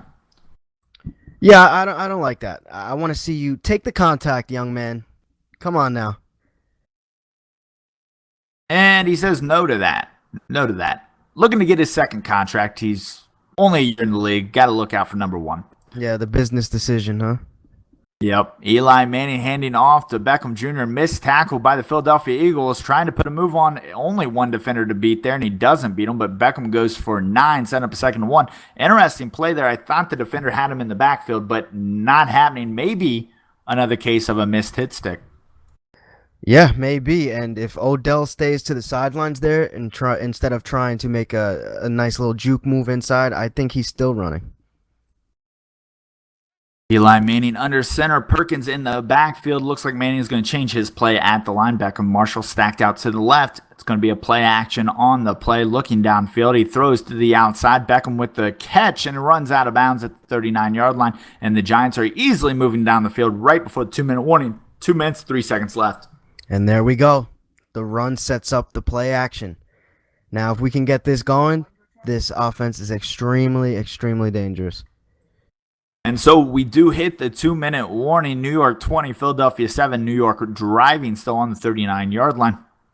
Game started fast and furious for the Giants. A lot of interceptions, a lot of scoring early. But since in Philadelphia has kind of buckled down, they just had a pick six not long ago. Probably going to need another Sonny Weaver splash play here to stay in this game. It's going to be a handoff to Perkins. Perkins with a big hole yet again, making a move to the outside down to the 21-yard line, or 22 they'll say. And it's another first down. 6 rushes, 89 yards. Paul Perkins just making the Philadelphia Eagles his, well, I'm not going to say that. And that's great vision right there. Instead of going up towards the safety, once he got into that second level, he bounced outside around the wide receiver that was blocking and probably picked up an extra, I'd say, 5 to 7 yards with that little move. Eli Manning under center, bunch formation to the right. Looks like Vereen in the backfield this time. Motion in the backfield. It's going to be a handoff to Vereen. Vereen gets tackled for no gain on the play, and that was a big play there by Cox. Fletcher Cox getting into the backfield, stopping that for a 1-yard loss on the play. Yeah, and that's going to happen every now and then. I mean, Fletcher Cox is one of the best defensive linemen in the game. So for him to get in there and make the play, that's a great stop there by the Philadelphia Eagles. Hey, did you guys miss me? Oh, and there's OSU. He's back. He's apparently back. Put out all the dumpster fires happening around his house. Did you happen to find the portable air conditioner while you were gone? It was on fire in the dumpster, which was a weird find. No, I have no idea. I don't know what that. Literally 3 weeks ago, the maintenance guys came into my apartment. They took the air conditioner. They said bye, and now they're looking for it. I'm starting to wonder if those were actually the maintenance guys. Maybe not. Maybe they took it and sold it on the black market along with some organs. Is there a big need on the black market for portable air conditioners? I sort of thought that maybe the TV or the Xbox would have been a better take. Well, how do they keep the organs they harvest cold? That's true. They got to keep them in the air conditioner. That's a fair point. Freon is Sonny great for has organs. experience in this. Sometimes I've done some shady things in life, and yeah, well, we're not going to get You into got to that. make money somehow, guys. Well, I don't know if you've been following OSU, but Paul Perkins having a hell of a game right now, lined up in the backfield. And Paul Perkins, no one really knows who he is. But I know who second that coming is. of How Barry about that Sanders. Odell Beckham guy? Do they know who he is? I believe And there he somebody goes may know who he is. into the end zone. Look at that, the network director right on I like cue. that. I like that little leap right over the. It wasn't a dive into the end zone. He just sort of pranced into the end zone. It was delightful. Very much. So what did I miss in that 3:00 game as they shank an extra point? You've missed a lot of shanked kicks, actually. So in the 3:00 game, we had a couple shanked kicks. A guy quit. And, yeah, that was cool. And then in this game, we've seen Bananas shank another couple kicks. And I don't think the Hound's going to quit. But the game asked him if he wanted to. He got the concede note. I appreciate that it's in the game, but that's got to be the most insulting thing to get ever. Like, hey, buddy. Do you need to go it's a take little a bit nap? of a smack in the face. Yeah, do you need to go play something else? I hear Mario's got a new game out. Come on. Put Yeah, down the controller. I feel like that really is that hurts the ego. That takes you down a step when you get that. Does not feel good. I've gotten it before. It's not Oh, fun. it's happened. It's happened. It happened. There was a while that it actually was happening in CFM games, and it was like, oh. Look at this light box here. Look at this light box. Look, Garrett Blunt Hand the running ball off. all over this light box Hand the ball right off. Let's see. Well, 39 seconds. Yeah, they do hand it off. Yeah, they ended up bunching that defensive line, though. If you're going to have a light box and they're running it inside, the best thing you can do is just pinch that line and hope your defensive line is better. Oh, well, and they do have a really good defensive line in Philly, so makes sense. But that light box, we've seen it all day. LeGarrette Blunt and Paul Perkins both have really done a number here on both these defenses. All right, I'm going to do my best Z-Star impression. Hey, I got a question in the chat, yo. Did I do that right? Not bad. I'll give Jay- you a solid 7 on that. Thank you. Wait, I can do the Mr. Chunky. We got a question in the chat. J. Pete says, "They're going to be a stream every day." Yes, I think there you is. do the chunky better than you do me. Yeah. To answer the question, yes, there will be a stream every day. We're going to stream the entire tournament up until the 21st, so 5 days of stream. And on that last day, I think we're going to have that championship game. And, I mean, again, 64-team tournament. You got to win 5 games to win it all, or 6 games to win it all. And if you win all 6, you get that AP jersey. And I think winning 6 games, that's a tall task. We have some good talent in this tournament. Absolutely, and what a sweet prize that is to get that AB jersey. I know I want it. I don't know about you guys. I think everyone wants it but Sonny. I want it for alternative motives. I'm also going to be burning the jersey. I will be doing it on the NBL Network. I'll actually do a video for it so you guys can all watch me burn it. And New we can episode celebrate of the Forwards podcast. Yeah, next episode. Pyrotechnics. That's nice. That's nice. Wow, I think Lip would come hunt you down. Oh, he would. He would absolutely just come to your house. We will also be videoing that as well when Lip shows up. Welcome to a new episode of the Commissioner's Corner podcast. In this episode, I kicked the crap. Oh, it's this new formation. It's the three-man line. Oh, and it doesn't work. Inside zone? No. Hey guys. His name is Smallwood. And they're hurry up trying to use it and abuse it. Instead, he gets shut down again. And for being a really OP formation, from what people have said, wasn't that OP? Not looking very good. No, that three-man offensive line, I will say... Guys, let's be honest. It's just the Giants. Come on. Well, I will say, if you're going to run the formation that only has 3 offensive linemen, probably calling a run play is not going to be the most effective plan. I want to see a screen pass out of that formation. Oh, we saw one earlier. It ended up a fumble. So far we've seen fumble and a 4-yard gain. Do people understand what OP means? Original poster? That's it. That's the one. Very nice. That's the one. We're in the middle of hour 4. Actually, this is hour 5. It's 4 o'clock, but it's hour 5 of the NBL EA Access Tournament live stream. Nice pass over there on the left side. The Eagles finding something, shaking off defenders and getting down to the 26-yard line. What is your opinion on Carson Wentz? Is he a guy who can be a reliable starter, or is he just like the next coming of Johnny Manziel? Just sort of everybody thought he might be good, and he's going to fall into the realm of backup quarterback. Sonny, you want to take this? Well, Z, you go first as a Giants fan. What are your thoughts on Carson Wentz? All right, I'm going to try my best not to be biased here. I think Carson Wentz has some potential. I don't think he's going to be great, but I think he could be a serviceable quarterback that can win you games with the right supporting cast.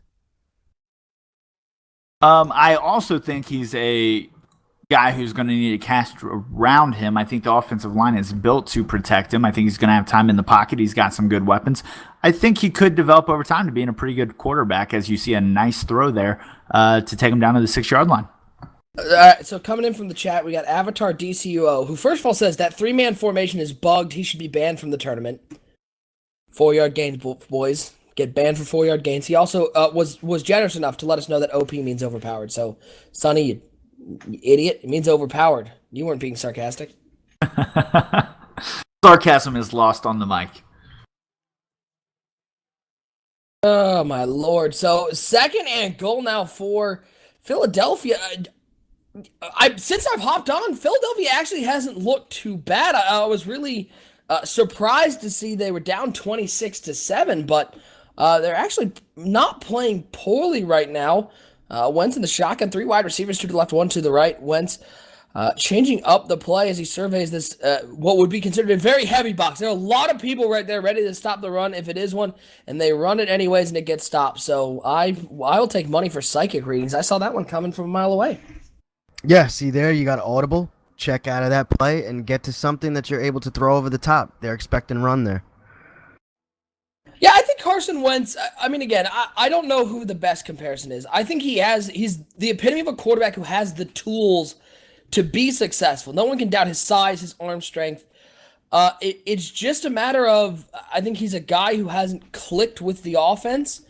And there's some guys who come into the league right away and they click immediately. There's some guys who don't. I think it's interesting that so many teams decide to start drafted quarterbacks right away as a nice throw back across his body, finding Jeffrey in the end zone for a touchdown, getting into that lead.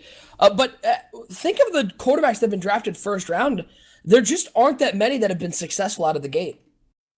Yeah, and I think it's the system. Oh, my Lord. I think it's the system as well. They need to establish a consistent run game because throwing all those short passes over and over and over and over, defenses are going to adjust. And by mid-season, as we saw last season, it got easy to stop the Philadelphia Eagles. They're just pulling up the list of quarterbacks that have been drafted in the first round. Uh, 2016, Goff, Wentz, and Lynch. I don't think anybody would consider them successful out of the gate. No, but I don't think Wentz had a bad year. Marcus Mariota and Jameis Winston in 2015. Mariota probably the closest. Winston struggled, but has the tools. And then I think Winston's going to have a breakout year this year. And then 2014, Bortles, Manziel, and broken Teddy Bridgewater. Poor Teddy. EJ Manuel in 2013, that didn't go well. He was a guy I thought could have been really good, but... So I guess you get to 2012, and Andrew Luck at number 1, I guess, would be, as this deep ball to... Odell Beckham is just a cheat code. He's just a cheat code. Made that one look easy. On my favorite play, PA Max Protect. Who needs multiple routes? Just put 2 guys running down the sidelines and toss it up there and hope it works out. I mean, when you have Odell and Brandon Marshall, I guess it's not that bad of a choice. This Giants team is sneaky good. As first down's going to be handoff to Perkins right up the middle. He's only going to get a yard there. 7 carries, 89 yards, and a touchdown for Perkins. Where did this guy come from? I don't know. I was talking a bunch of smack about him pregame, and look what he's doing. Don't you look foolish. Yes, he's making me eat my words. Oh, 2nd and 10 now for the New York Giants. Ball's on the 24-yard line. Manning's in the shotgun, 3 wide receivers, 2 over to the left, 1 to the right. Manning's dropping back to pass here on 2nd and 10. Blitz coming from the outside. Looks over for Marshall, and Marshall comes down with a catch at the 5-yard line. Nice throw by Manning, fitting that in between the 2 zones. Blanketing coverage on the top and the bottom, and Manning with an accurate throw puts the New York Giants inside the 5-yard line. Beautiful throw. That was decent coverage there, but he just really threaded the needle, and more of these offensive weapons just being tough to stop. They have so many options on the offensive side of the ball. Hand off to Perkins on 1st and goal, and Perkins able to get up to the 2-yard line, not quite able to get in the end zone. It's going to bring up a 2nd goal for the New York Giants, up 26-13, folks. We appreciate everybody tuning in to the NBL EA Access Tournament. Madden 18 is here, folks. If you don't have EA Access, go ahead and get it so you can play this game. We are hosting a tournament, 64 teams, 64 players, and only one person is going to walk away with that signed Antonio Brown jersey. This is day 1. We are streaming for 12 hours today, showing as much first-round coverage as we can. Get your fill of Madden 18 here, folks. Leave, come back. We just want you to hit that subscribe button and keep watching our channel because we got some great games coming up, including at 10:30 Eastern Time. We have Reigning Ravens versus Engraven. I can't wait for that one. Oh, that game's going to be awesome. 2 guys, big fans of the Ravens coming in, and it's going to be a tough battle in prime time. And then you can follow that up. We get to see our good friend Uber YouTuber as that flat. What a nice flat route there. A nice and easy pitch and catch for a touchdown as New York extends their lead. At 11:30, we get to see our own Project Fat face off against Uber YouTuber, good friend of the network. What a guy, and he's going to get to test out his chops on Madden 18. Everybody fighting for that jersey. We'll be doing another raffle here right after this game. I'll be drawing one of the people who is in the tournament. As that 2-point conversion was just hand the ball off and power it right up the middle, and it worked out. We'll be drawing one more name. And the raffle for this time will be for a 3-month Xbox Live gift card. So we'll be giving away one of those. That's a nice prize. That's $25 right there, folks. It saves you some money, gets you some extra Xbox Live time, lets you play more Madden. So nothing wrong with that. I keep getting freaked out because I have my XSplit open. I'm not streaming from it. Delvar's streaming from it, but my face cam is on it. So I keep getting startled by, crap, I'm supposed to be changing the scene or something. I'm supposed to be doing some sort of producing. I thought you were getting startled by your face on the face cam. Good to know, that though. Always startles me, man. Yeah, you should, in the morning, it's just a lot of tears and sadness. That's what I look like? Oh, God. I'm so sorry you guys have to look at it for... See, you got to be thanking Delvar right now because he came on. It means you don't have to look at my face for 3 hours. That changes in about an hour and a half, though, unfortunately. Hey, Star, good luck in your next league. We Gotta need a new stare at that ugly mug all night. We need a new HP. Oh, go! Get out! Uh-oh. Get out! Oh, man. 34-13 New York. This one has gotten out of hand. And so I guess the question becomes, how good is this New York Giants team? Is this a team that, if you were picking from that NFC East, is the Giants the team that you would want to go with first, with the two-headed monster of Marshall and Beckham Jr. on the outside? Sonny, I'll let you take this one since I'm biased. Really, you're not planning on playing with the Giants in this tournament? I don't want to be too biased on this broadcast. I think we've had enough. Okay, well, I think the Giants have a lot to offer. We talked about it earlier. Obviously, the offense. I like the defensive line in the secondary, honestly. Landon Collins, you've got Apple, you've got DRC. You've got some good things going on over there as Wentz gets pulled down. Olivier Vernon, Jason Pierre-Paul. A lot of good players on the defensive side of the ball. On the offense, Paul Perkins apparently is a stud. Didn't know that. Shout out to the double P, to the P squared Paul Perkins. Yeah, PP. We're going with Paul Perkins, baby. I don't think he wants like the Giants. nickname PP. I don't think he wants I may the have to nickname. consider the Giants later on. If I make it past round 1. UCLA, out of UCLA, 22 years old. He came on at the end of last season. He did improve as the season has progressed last year, but Yeah, finished last season 112 attempts for 456 yards. So he's definitely going to be challenging. There's word that he might be starting in New York.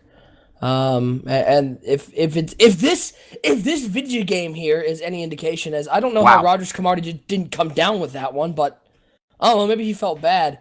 If this representation is at all accurate, Perkins is going to be a force to be reckoned with as a alternative to the two-headed monster in the passing game. I mean, some sort of rushing game is going to just open up that offense. oh yeah, if they can run the ball consistently, they're going to be a very, very dangerous team. I would say one of the favorites in the NFC at a box. Sure. I think the Lions will probably be the best team over the course of the cycle, but I think at a box, the Giants will be a problem. Let's see. We got a question in the chat. Drawing for the chat or just players in the tournament? Just for the tournament. This is good. We're going to continue with the tournament raffles. We're still checking to see how much we have to give away to chat and figuring out how we might want to do that. So it's just going to be for the tournament players, that Xbox Live gift card. But I'll keep you updated if we do a chat drawing. I'll let you guys know how we're going to do that. Encore saying I'll be fighting more for that GOAT edition copy rather than the Squealers jersey. The Squealers jersey. Too bad Lip is not here. I would love to see his reaction. You can't see him. We're on TeamSpeak. You can't. Oh, you know there's what no I camera. mean. No, I got OSU nothing, kick man. rocks, man. La Chapa? Don't. I hate you. No, you don't. You love the La Chaps.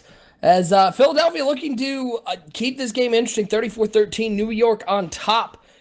Carson Wentz in the shotgun has been taking this snap, looking over to the right side. He completes it over the middle, and it's going to be another first down down the 4-yard line. Wentz, you look at his numbers, 15 of 21 for 191 and a touchdown, a pick. Those numbers aren't so bad. Where has this gone so wrong? You know, I'm not even sure.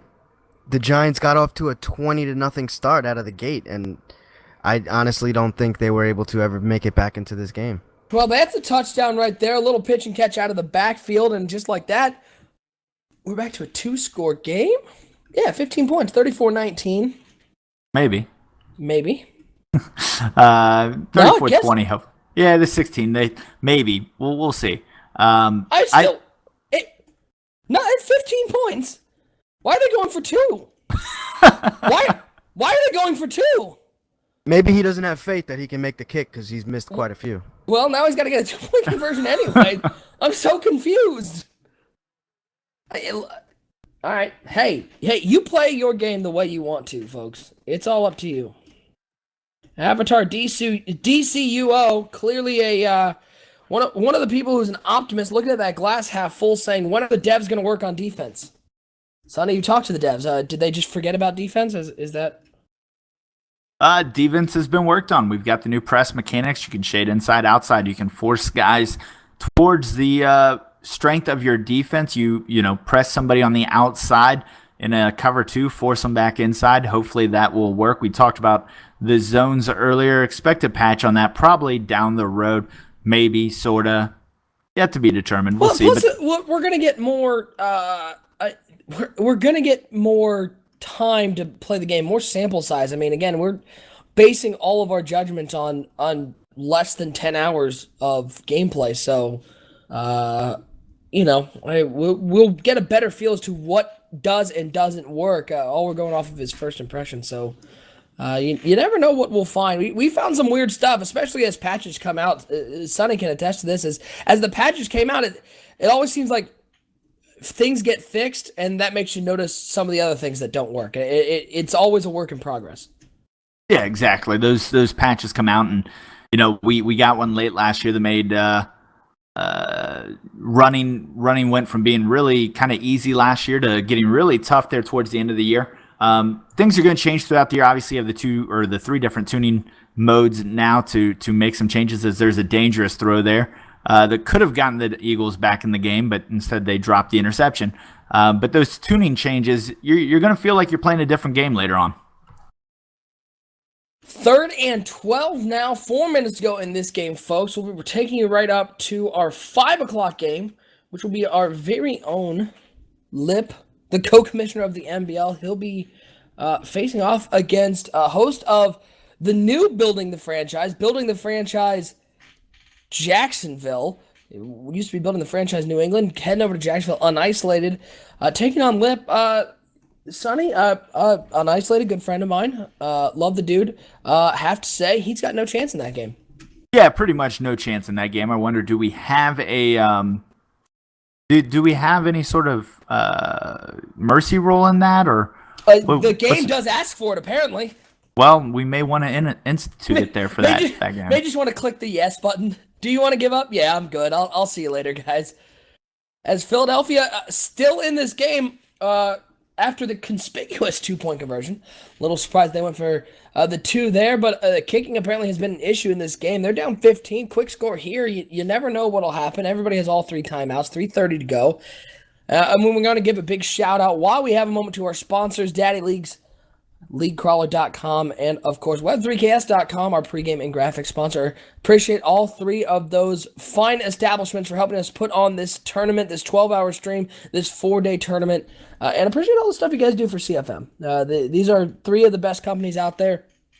If you guys need graphics work, if you're in a CFM, I hope you're using Daddy Leagues. Otherwise, I'll be frank, you're doing it wrong. And League Crawler, if you're ever searching for a league, head to LeagueCrawler.com. Sonny, we are very fortunate to have, as this run is going to the house. Is he going to that? He's going to the house. We got a ball game, folks. Philadelphia crawling their way back into it. Oh, Hound, get back into this game. 34-25. This time they're going for the kick, though. This time it's kicking time. And I'd say it was a guarantee. It's up and good. And just like that, it's an 8-point game. Does question why they went for 2, but hey, you do you. But Sonny, as I was saying, we're in the CFM community, and especially for us who do stuff for the network and put on shows and use a lot of graphics and stuff like that. We're very fortunate to have 3 companies like our sponsors in this tournament working for us. Very, very fortunate for that. Obviously, those 3 organizations are some of the best at what they do, if not the best at what they do, and that's what we try to surround ourselves with in NBL to try to take us to a level like that. And obviously, when you're talking about putting on a tournament like this, there's a lot that goes into it. So all the help and all the things that we can get from them is appreciated. And like OSU said, big shout out to those guys. Yeah, so if you guys need any, head over to those websites. Again, Daddy Leagues, if you're running any sort of CFM, if you're looking for a league, LeagueCrawler.com, and then, of course, if you need any graphics, anybody you know needs graphics done, all business over at Web3KS.com, takes great care of the NBL network, puts out some great graphics. He did that overlay here on NBL Live that also he puts on that, he put together that little splash screen, the promo there. It is... we're very fortunate, and those guys help put on this tournament, and we really appreciate all the work that those guys do for CFMs and for us. 1st and 10, handoff up the middle to Perkins, trying to seal this game up to the 48-yard line, 2:31 and counting. Game not over yet, folks. Philadelphia has clawed their way back into this game. Only down 8, and I don't think after the first quarter, after you get that conceded message, I don't think anybody thought that this was going to be a close game, and all of a sudden, Philadelphia's worked their way back into it. Yeah, Philadelphia is somehow finding their way back into this game as they hit the 2-minute warning here. They need to get a stop, though. If they do give up a field goal here, this one's pretty much over. So if you're Philadelphia, may want to start rolling out the press coverage, may want to start sending some heat. Got to get to them. Use those adjustments you can now do. The coverage adjustments. Start playing more aggressively. This is exactly what those added adjustments were built for. The ability to, while you're down late in the game, you can change how your defense plays. Go for strips. Go to get a big turnover because there's only 2 minutes left, and it's a 2nd and 3. Well, that's take it to the 24. Good pass under pressure. Yeah, and Sterling Shepard. I think Sterling Shepard gets overlooked a lot. I know he's not the fastest or the biggest wide receiver, but it seems like he's got great hands and finds a way to make big catches when necessary. And he's a guy that I think gets overlooked. In fairness, because he's got a guy like Odell Beckham and Brandon Marshall on his team. Absolutely. I mean, he's going to be a monster in the slot, I think, and it's really tough to name a better wide receiver group in the league than the New York Giants. Really? You think he's going to be good? Huh? I think that was Lip coming in drunk. Lip, settle down. Don't Drunk? stop. Sonny, he's not you. Yeah. Oh, that'll be me later, I boy. have some class on this Class. and pride in our network.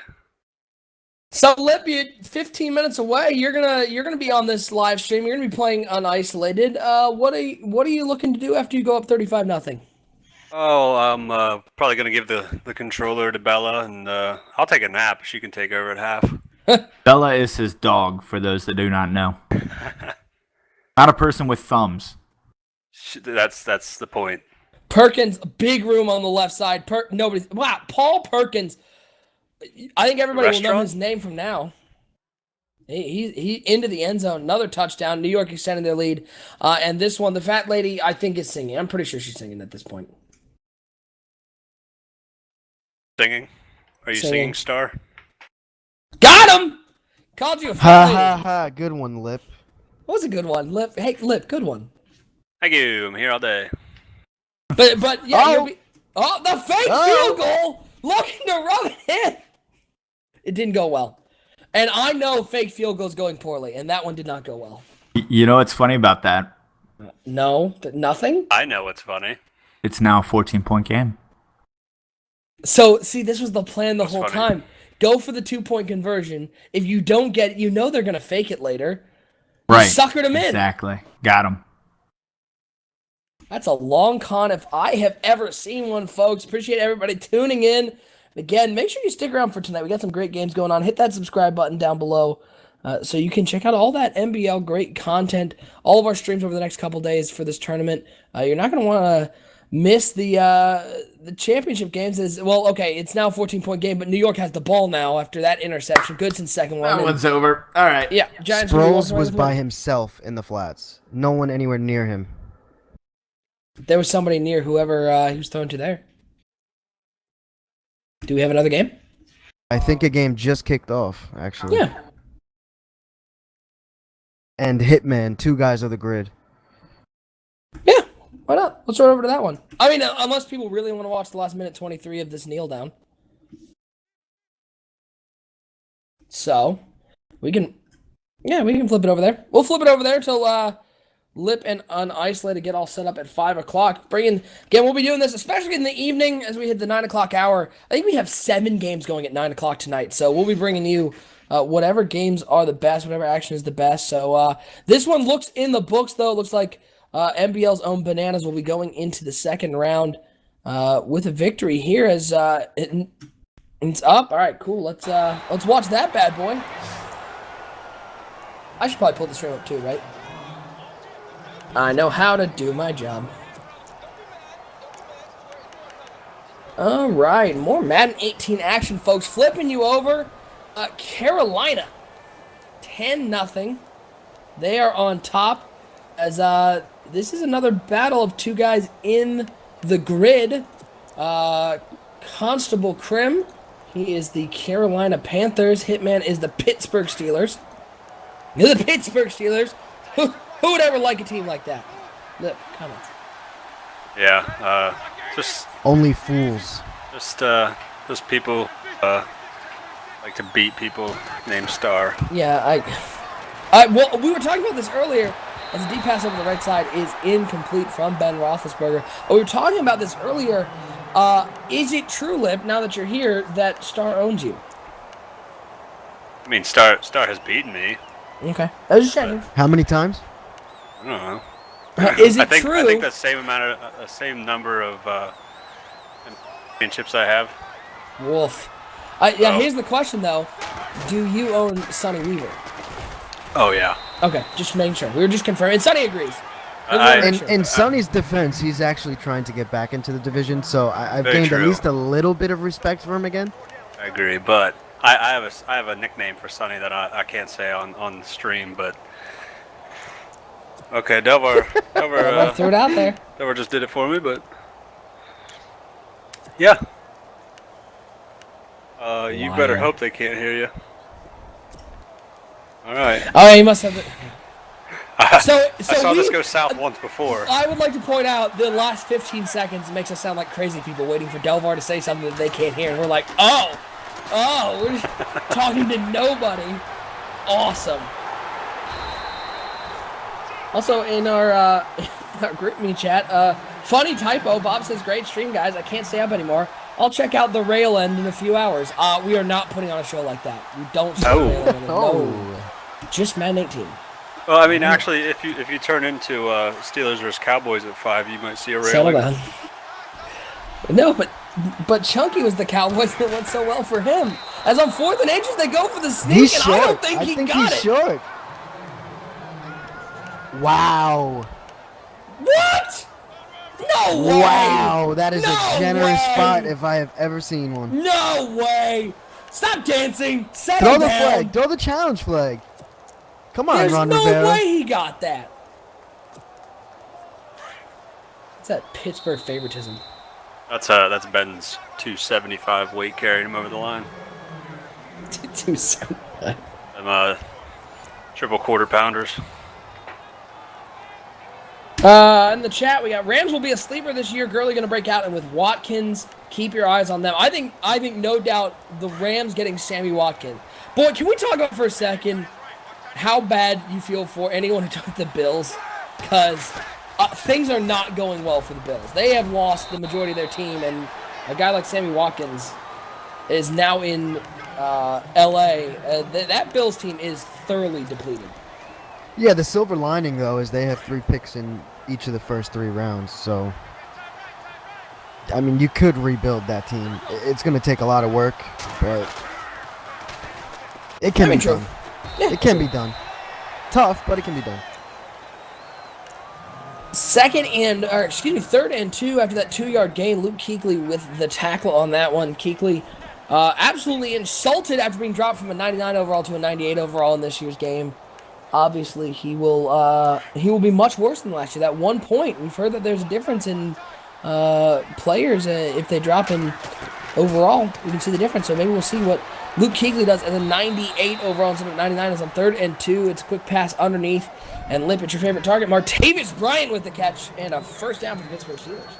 I do like some Mark Bryant, but Sonny did bring up a good point. I haven't had AB for the last 3 or 4 seasons in our franchise just because he retired, and I'm just so used to throwing to Bryant that I need to get used to having AB back. Roethlisberger dropping back to pass, 1st and 10, finds a nice throw over to the left side. Get down to the 13-yard line, get 9 yards on that one. Eli Rogers with the catch. So here's the question. We talked about one of the big updates, I think for anybody who's a Patriots fan, is that Tom Brady will no longer retire after year 1. Does that mean Ben Roethlisberger will retire after year 1? Because he's not looking good. Oh, get out of here. He'll be in Pittsburgh How sad for would you be? at least 4, maybe 5 seasons. I swear that dude, every time I see news on him, it's another injury, another practice problem, he's got 14 injuries, and then he shows up week 1, he throws for 350. Yep, but then you got to keep watching because week 2 he'll throw for 112. And 4 interceptions. Yeah, it just happens. And then week 6 through 11 he's out because he hurt himself.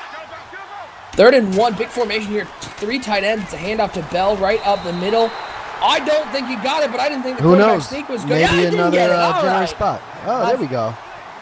I feel a little more confident in my judgment of first down spots. Question from Madden Authority. AB retired what season for year? He's still in our franchise, and we're in 2022 season. Ooh, I believe that he retired. 2020? He might have retired last. So 6 seasons in, I think. No, it was before that. I think it was the season before that, wasn't it? I could be wrong. I'm looking Was right he? now. Was he on your team the entire time? No, there was a point. I ended up cutting him. Actually, maybe he was on. Hold on. I'm looking. As we await this pause menu. By the way, that new pause menu design, I like it. I like the new color scheme. I like the it looks nice, bright, doesn't it? I like what they did. Yeah, the bright background instead of the blue. I dark do blue. like that. Yeah. Antonio Brown played 4 seasons for me. So. Okay. 2021, 2022, something like that. 2019 was his last year with me. So he was out 2020. So he retired relatively early. Actually, that may have been. I think Daddy Leagues is a year. So I think Daddy he Leagues would is have. weird. He would have retired 2020. Madden 2021. Madden Authority saying he's like 86 speed with 85 acceleration, so he's useless. If you think that's bad, try being Carolina with Kelvin Benjamin and watch that regression in Madden 17. He starts at 86 Oh, if he's my lucky. Lord. Yeah, he ended up at I think the last season I had him before I cut him, he was at an 81 speed. It was just, That's awful, man. yeah, he gets, I get Benjamin. Benjamin is not a speedster. He never has been. But the game doesn't give him speed, but it also doesn't give him jumping. He's tall, but he can't really jump. So he gets progressively much more useless. 86 speed with 95 catching. That's pretty good. That's pretty good. It's gonna be fun. This is my favorite part of every Madden cycle, is getting the players out of the box and getting to play with them in the purest form. When nobody has adjusted them, nobody's done any training. It's just, here are the players, go. I think it's sort of fun. And then I get mad because I suck at the game, and then it's like, oh. Delvar doesn't think it's fun. That's what he said. I think Delvar's going to have a hard time finding this Madden fun with the Jets this year. Yeah, Delvar's the Jets. The Jets are going to suck. And you suck every year. What's the point? I don't understand what the... I'm secretly sitting here trying to figure out if Delvar's whispering or if the chat can hear him. I don't think anyone can hear. No. Okay, so... Alright. If you can hear Delvar... Can anybody hear the voice? Can anyone hear the voices we're hearing? We sound like crazy people. Man, we are heading into the 5 o'clock hour.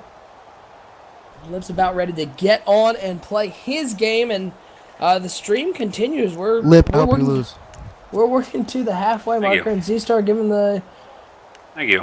See, Delvar's on my team here. Lip, we want you to lose. You guys are all so nice. I'm glad I played my game off stream. Madden 30 says you can hear him faintly. I think it's coming through someone's speaker, so. 10-3. Carolina on top. Pittsburgh with the ball. Deep shot down the left side, looking for the home run, and Captain Munderland just takes that one away. Second pick. Went for the deep. I don't think that was one of those moments, though. You see people take shots on deep balls when it's one-on-one coverage. It looked like he had safety help as well. I don't think that was the throw I would have gone with, and that's mostly because I watched it get intercepted. I'm really good at Madden when I already see what's going to happen. You're welcome, world. Crickets. Christian McCaffrey. 5 carries, 6 yards. I know TFA was hoping that Christian McCaffrey would be awesome. So far in this game, he's looked fairly pedestrian. Yeah, but we'll see how it goes in the Best God. Friend Bowl, kicking off at 6:45 p.m. Eastern. Darius Davis says Kelvin Benjamin for him at age 32 was 73 speed. That's me. I'm 73 speed. I walk down the field. Delvar says I'm about 99. Thanks, man. I appreciate it. Boy, stop whispering in my ear. I'll tell him what you're saying. 99 catching, 95 catching traffic, 93 route running, but that 73 speed would make it pretty tough. He's basically a tight end at that point. I just want everyone to know I'm in Xbox chat with Unisolated right now. If there's any last words you have for him. Rip. Go unisolated. Rip. Be better than 1 in 15. Give us a game we don't have to cry at halfway through the first quarter. 10-3 Carolina on top. We're about to switch it over to the 5 o'clock game, but we'll keep you updated on this one, especially if that other game turns into a blowout like many of us expect. 3rd and 14 shotgun formation for Cam Newton. Cam, the man, under the 2-minute warning, dropping back to pass. Shadow of his own end zone, looking all the time in the world. Looks down the middle of the field for Devin Funchess. A nice defensive play made there, batting that one away from Funchess. Carolina's going to be forced to punt after the early 10-0 lead. Carolina not able to pull away in this game. And Pittsburgh, a big opportunity here. 3 timeouts, minute 50 to go before the half. They have an opportunity to go back on top in this game, folks. Again, we appreciate everybody who is tuning in here to the NBL EA Access Tournament. We appreciate each and every person who is tuning in and playing in this one. I'm OSU. I'm hanging out right now with my man Z-Star. It's just us and our producer Delvar whispering in our ears, whispering sweet nothings. We've lost our minds as we head into hour number 6 here on the stream. We'll be going until 12:30 tonight, folks. And again, if you guys are a fan of YouTubers like Raining Ravens, like Engraven Vids 2.0, like Uber YouTuber, they will all be on the stream tonight. That's right, tonight. That's a nice move there. Oh, boy. AB, what a play. I could have gone to the end zone, but had to stay in bounds. AB still really good, guys. I don't know if you know that, but AB's good, and you can have his signed jersey if you win this tournament. 6 games, you win. You get 1 jersey, and you get a copy of that Madden 18 GOAT Edition. Again, everybody, after we're going to set up this raffle in just a moment, and we'll be giving away a free 3-month Xbox Live subscription. Yeah, $25 to somebody in the tournament.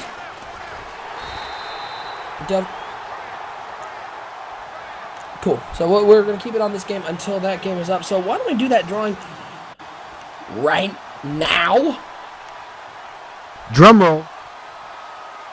Oh, hold on. I gotta reload the website. I'm so sorry, guys. I'm excited for that. Once we hit about 8 o'clock, 7:30, 8 o'clock, we got a couple games going at a time. There's a nice pass to the flat, Le'Veon Bell into the end zone. As Pittsburgh has come all the way back, they're going to try to tie this game up before the half, minute 5 to go. But as we hit that 8 o'clock time frame, we're going to have a ton of games going. We're going to show you as many games as possible. And we had a great game. That first game we had here on the stream was awesome, and hopefully we get some more great action like that here in the first round of the tournament. Yeah, hopefully. I mean, I got to watch the first half of the game. It was really awesome. Some of those plays, as we said earlier, that double spin move by Duke Johnson. That was gorgeous. That was ridiculous. I'm really hoping we see some more of that, some nice competitive Madden football here towards the end of our 12-hour stream. That deep ball to set up the winning touchdown was absolutely out of this world. Unfortunately, I missed that. I was at the gym at that time, unfortunately. I've never been to the gym in my life because I'm more dedicated to this and also not working out. I like to get a little bit of both in there. A little gym, a little Taco EA Bell Access tournament. You know what I mean? Come on, dude, Lip's favorite. What about the T-Bell? Oh, if only they delivered. No, that's not good. Nobody wants Taco Bell to deliver because if they delivered, man, my life would be over. I'd be dead. I would literally be dead. All right. I could go for a nice Gordita Crunch right now. Oh, you shut up. You shut up right now. You shut up. All right, we're going to draw for this $25 Xbox Live gift cards, 3 months on Xbox Live, to one lucky person who is playing in this tournament. Star, give me a number between 1 and 66.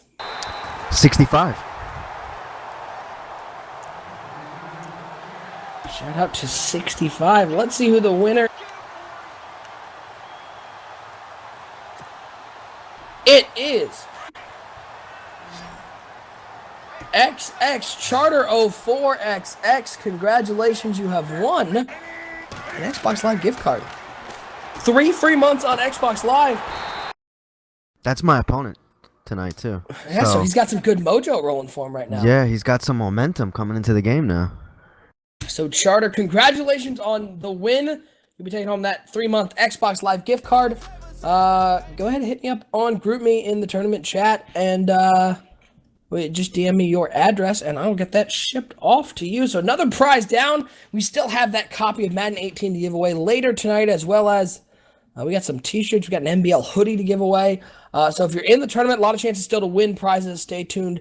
If you're in the chat, we're going to try to do a giveaway. That is intercepted by Pittsburgh deep down the field. 7 seconds to go. And Pittsburgh has an opportunity to get some more points on the board. If you're in the chat, we're going to try to do a giveaway later. We're still checking up on our stock. So check it out, that one. All right, we're switching over to our 5 o'clock game, which is our very own co-commissioner Lip against Unisolated. Let me switch over to my stream so I can watch it. That'll help. Oh, he puts the ball on the ground. Just as Final I left. score prediction, OSU? What are you thinking here? How ugly does this get? I'm predicting 42 to 14. Lip. I'm going to say 35 to 7. Lip. Unfortunately, as much as it pains me to say. Do. You got the stream, Delaware?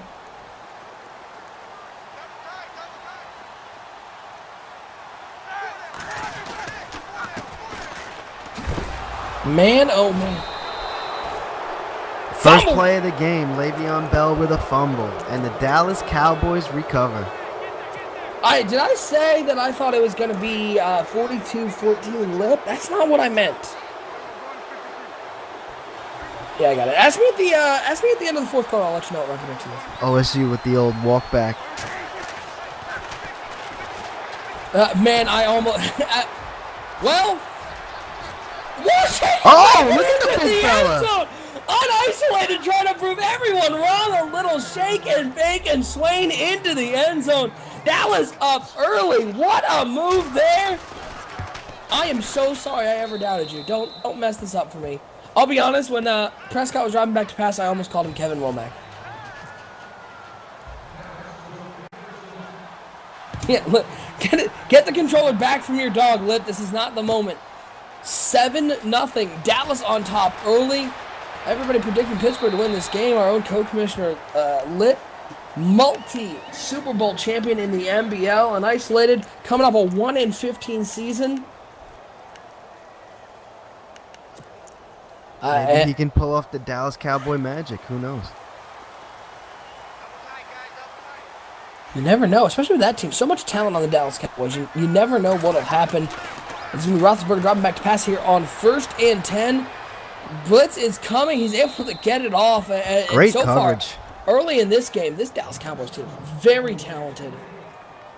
And up 7-0. And again, you never know in these games. Turnovers tend to be the difference maker, and an early turnover by Pittsburgh has caused them to be losing this game 7-0. Ben Roethlisberger comes out shotgun formation, 3 wide receivers, 2 over the right, 1 to the left, 1 tight end on the right side of that formation, and Le'Veon Bell in the backfield. Roethlisberger dropping back to pass here on 2nd and 10. And he's going to look over the middle of the field, and it looks like it is complete down to the 37-yard line. Nice pass to Martavis Bryant, 1st down Pittsburgh.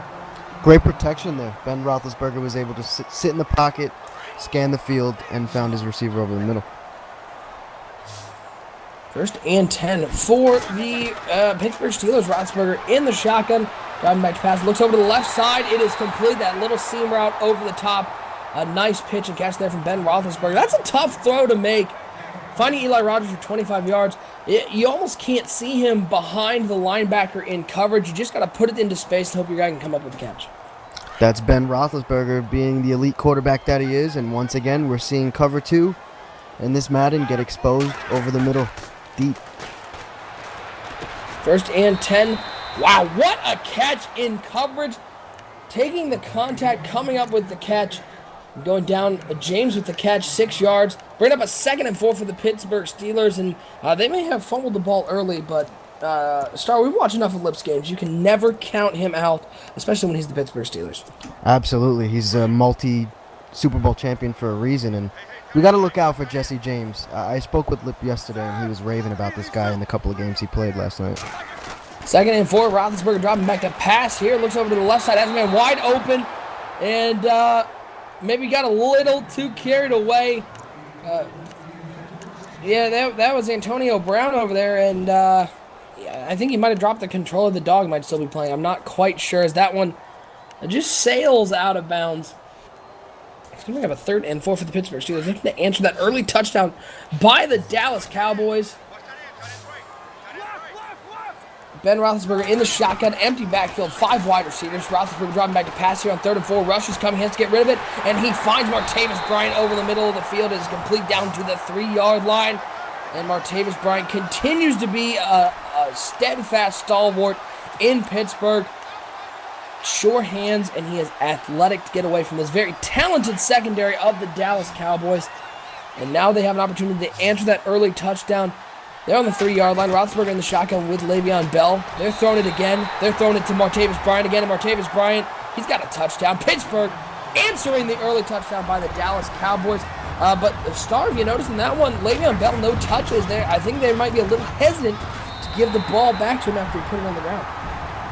Yeah, I mean, this pass attack, and we know how much he loves Martavis Bryant. So to see him go to him early and often is not a surprise to me. And I mean, great drive there to tie up the game. Great drive indeed as they get it back to a 7-7 score. This is a first-round matchup between these two guys. And they're in the East region, the 1-16 matchup with the 1 seed in the East region. 7-7. Dallas, I'm going to go and venture guess. It's going to be a little tough for them to get in the end zone this time in that they're not starting only 30 yards away. You know, I would like to agree with you, but like I said before, I'm thinking the Dallas Cowboys have some magic going on, this offensive line and Ezekiel Elliott. I think they're gonna have a little bit more success than we think. Ooh, J.Pete, Dallas Cowboy magic choking in the 4th. That's harsh. That's harsh. You know I hate the Cowboys too, so. Star, you're a very negative person. I am not a negative person. That is not I'm true. hearing a lot of negativity. You want Lip to Well, that's because okay, so Lip and So I you're rooting for the obviously Cowboys then? No, I can never root for the Cowboys. Just as a Giants fan, but I'd like to throw jabs at Lip every now and then. We are division rivals. Star, the new owner of the Cleveland Browns, Lip the Pittsburgh Steelers. It'll be fun watching you guys go back and forth. That AFC North in the NBL, that's a tough division. I can't wait, man. Like I said, I love this Browns team. I think it's going to take a couple of seasons to build them, but I think by year 3, year 4, I think we're going to be a team to keep an eye on. Prescott launching it deep down the right side of the field. Look for Williams, and it is deflected away and incomplete. Beautiful play on the ball. All right, I just ate one of these crackers. That's the most disgusting thing I've ever eaten in my life. What kind of crackers? That's horrible. Oh my God, hold on, I gotta wash my mouth out. That's horrible. What kind of crackers? So I know never to get them because you just sound miserable. They sound like a good idea. They're like the little sandwich crackers. They're peanut butter and jelly, which sounded like a good idea, but it appears to be peanut butter and like crushed up grape Pop Rocks, and it's just Ew. It tastes like medicine. I can get my wife in here. I gotta have her eat this. This is the new segment called "My Wife Tries Things That I Think Are Gross." Hey! Here we go, 1st and 10. Let's see what Dak and these Cowboys can do. Outside run to Zeke. Looks like he's got some room, and a good tackle by Shazier there. Shazier is so fast, man, being able to cover sideline to sideline. He's one of the best.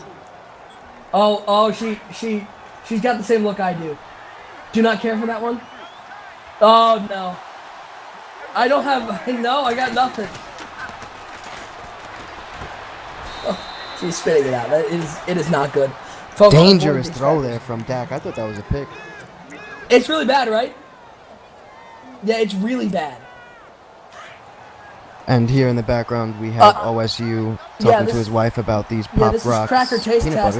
butters. And let me point out, her quote was, "It tastes like poison."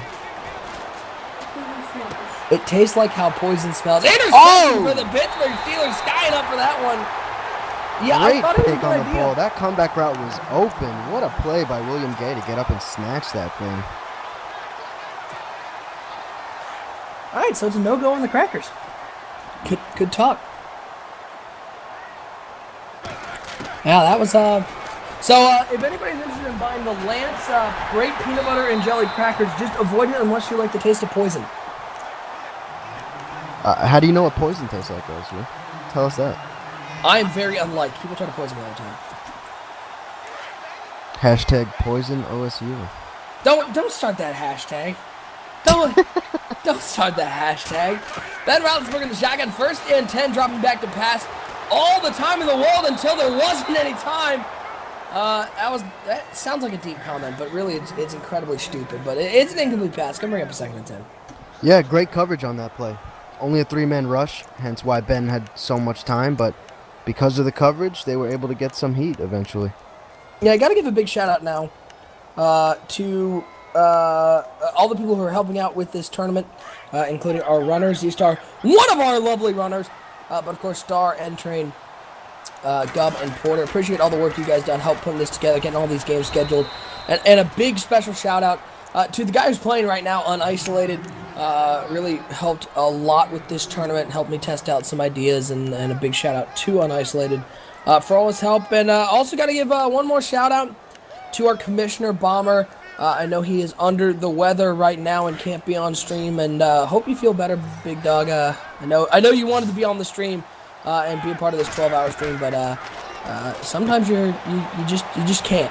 You don't want to be sick on stream. As Martavis Bryant fighting through what appeared to be a clothesline, bold move there, gonna get down to the 4-yard line. 1st and goal for the Pittsburgh Steelers. There he goes again, Martavis Bryant, especially on 3rd down. You need to know where this guy is on the field.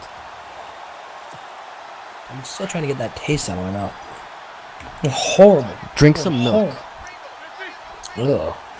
Pass. Then I have the taste of milk in my mouth. 1st and goal. Roethlisberger You don't rolling like out to the milk? right Who side. doesn't like milk? What a spin move in the pocket. Then he gets absolutely tabletop down on his back. It's going to be 2nd and goal from the 4-yard. Who over the age of 10 drinks milk? I do. Delvo, do you drink milk? Yeah, you Nope, see, you Delvo both drinks milk. You both are children. Casuous Graming asking, when is Engraving and Rating Ravens playing? Tonight at 9:30. It'll be here on stream. Quick drop, quick pass. A touchdown for the Pittsburgh Steelers as Lippin will go back on top with that short touchdown. No, I don't get me wrong. I love me a glass of chocolate milk. I don't think I've had a glass of white milk in probably 10 years. So you'll drink chocolate milk, but not regular. Oh yeah, I love me some chocolate milk. How do you feel about strawberry? I love strawberry milk too. I just don't like white milk. Also, neither of them are very good if you're like thirsty. Your thirst does not get quenched with a glass of milk. You get all flemish. Also, by the way, lactose intolerant, so really drinking milk leaves me in a bad place. OSU do not drink milk. Don't do it, man. Lip and unisolate. PB&J is more children than milk. Yeah, but I'm not eating PB&J. I'm eating peanut butter and jelly crackers, and I'm not eating them anymore. So, yeah, if they're for children, the children can eat the poison. Those are horrible. As that run to the outside, Ezekiel Elliott getting down to the 28-yard line. Only 3 yards on that one. Go Browns, baby. Hey, Fry, go Indians. Indians with a big win in the first part of their doubleheader. They beat the Twins, extending their AL Central lead to 7 games. Milk only with holiday meals, mashed potatoes or turkey or meatballs. That's worse.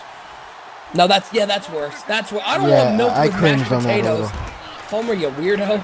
I'm all about the milk, but that's a little extreme. Derice saying PB&J is a hood classic. Well, as you've seen me on stream, I am the hoodiest of hoods, and I love me a peanut butter and jelly sandwich, especially on just straight up white Wonder Bread. That's America. That's an American sandwich. It's that and grilled cheese are like American sandwiches. And is that you hate grilled cheese? No, that was the sound of satisfaction. They're the best.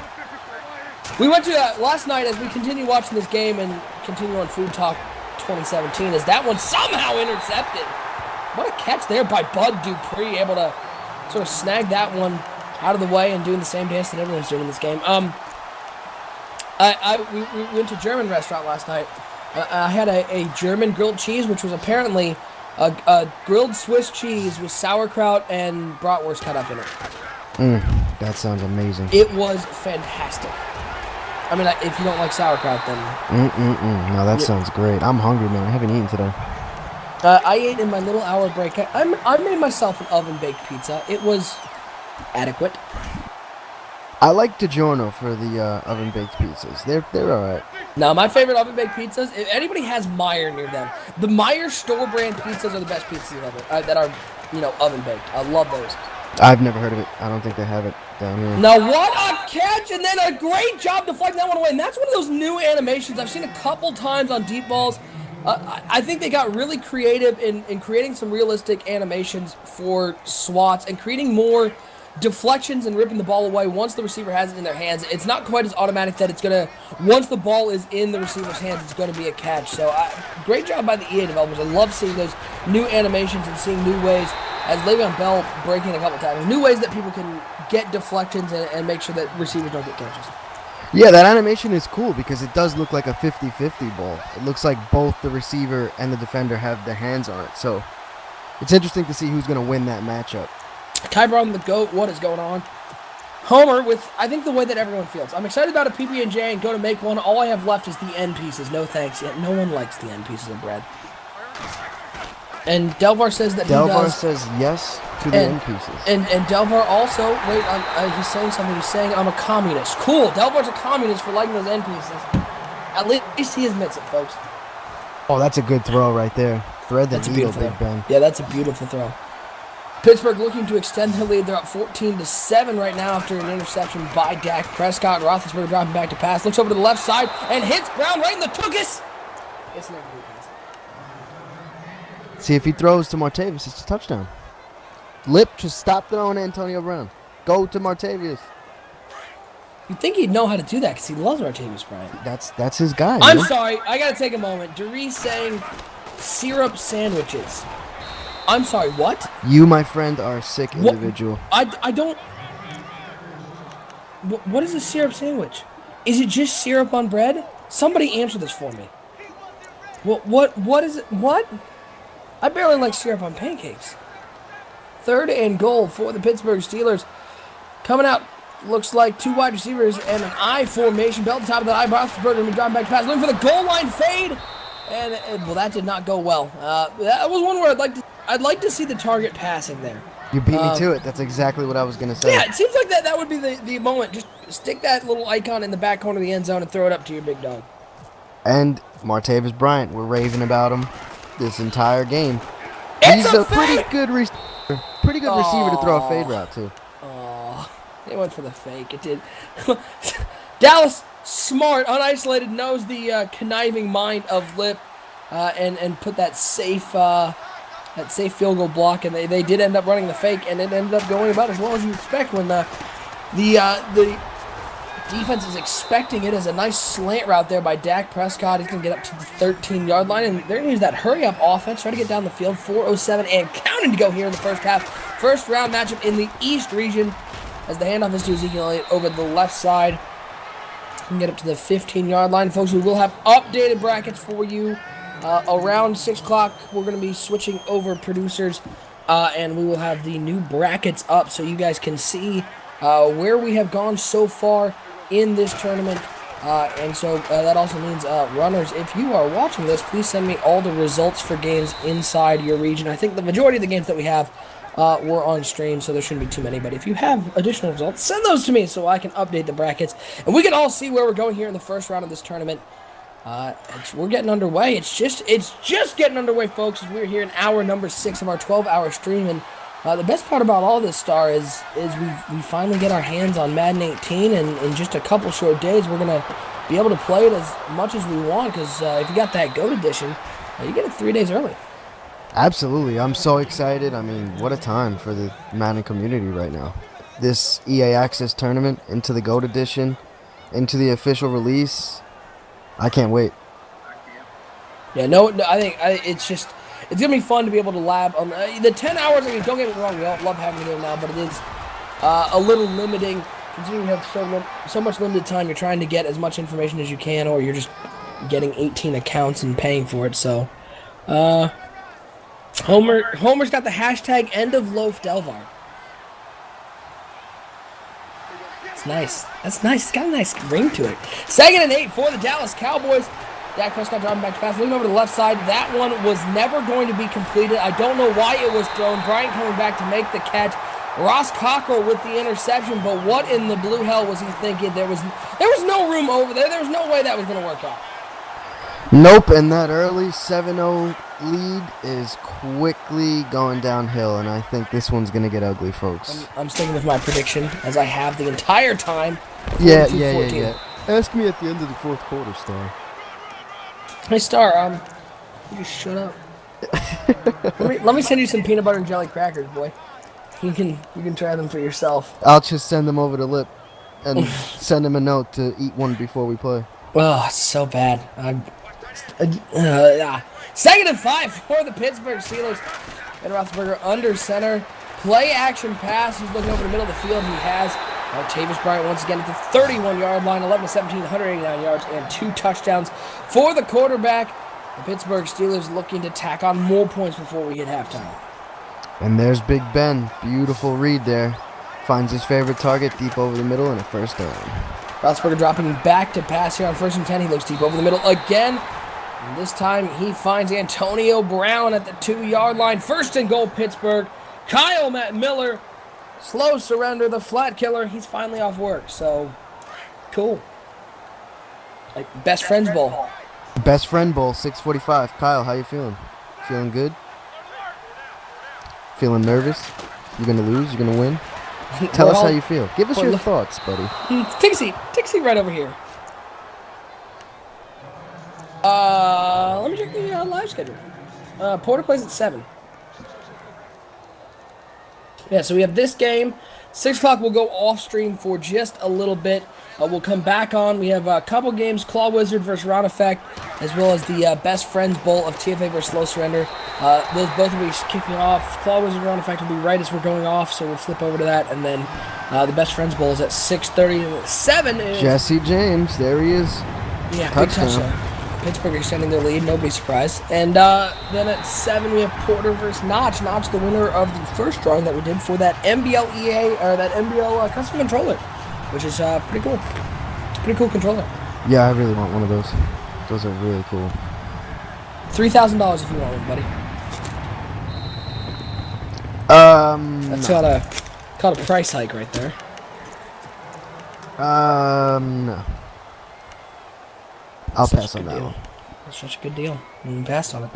1st and 10 for the Dallas Cowboys, looking to respond to 21 unanswered points by the Pittsburgh Steelers. Minute 54 to go here in the first half.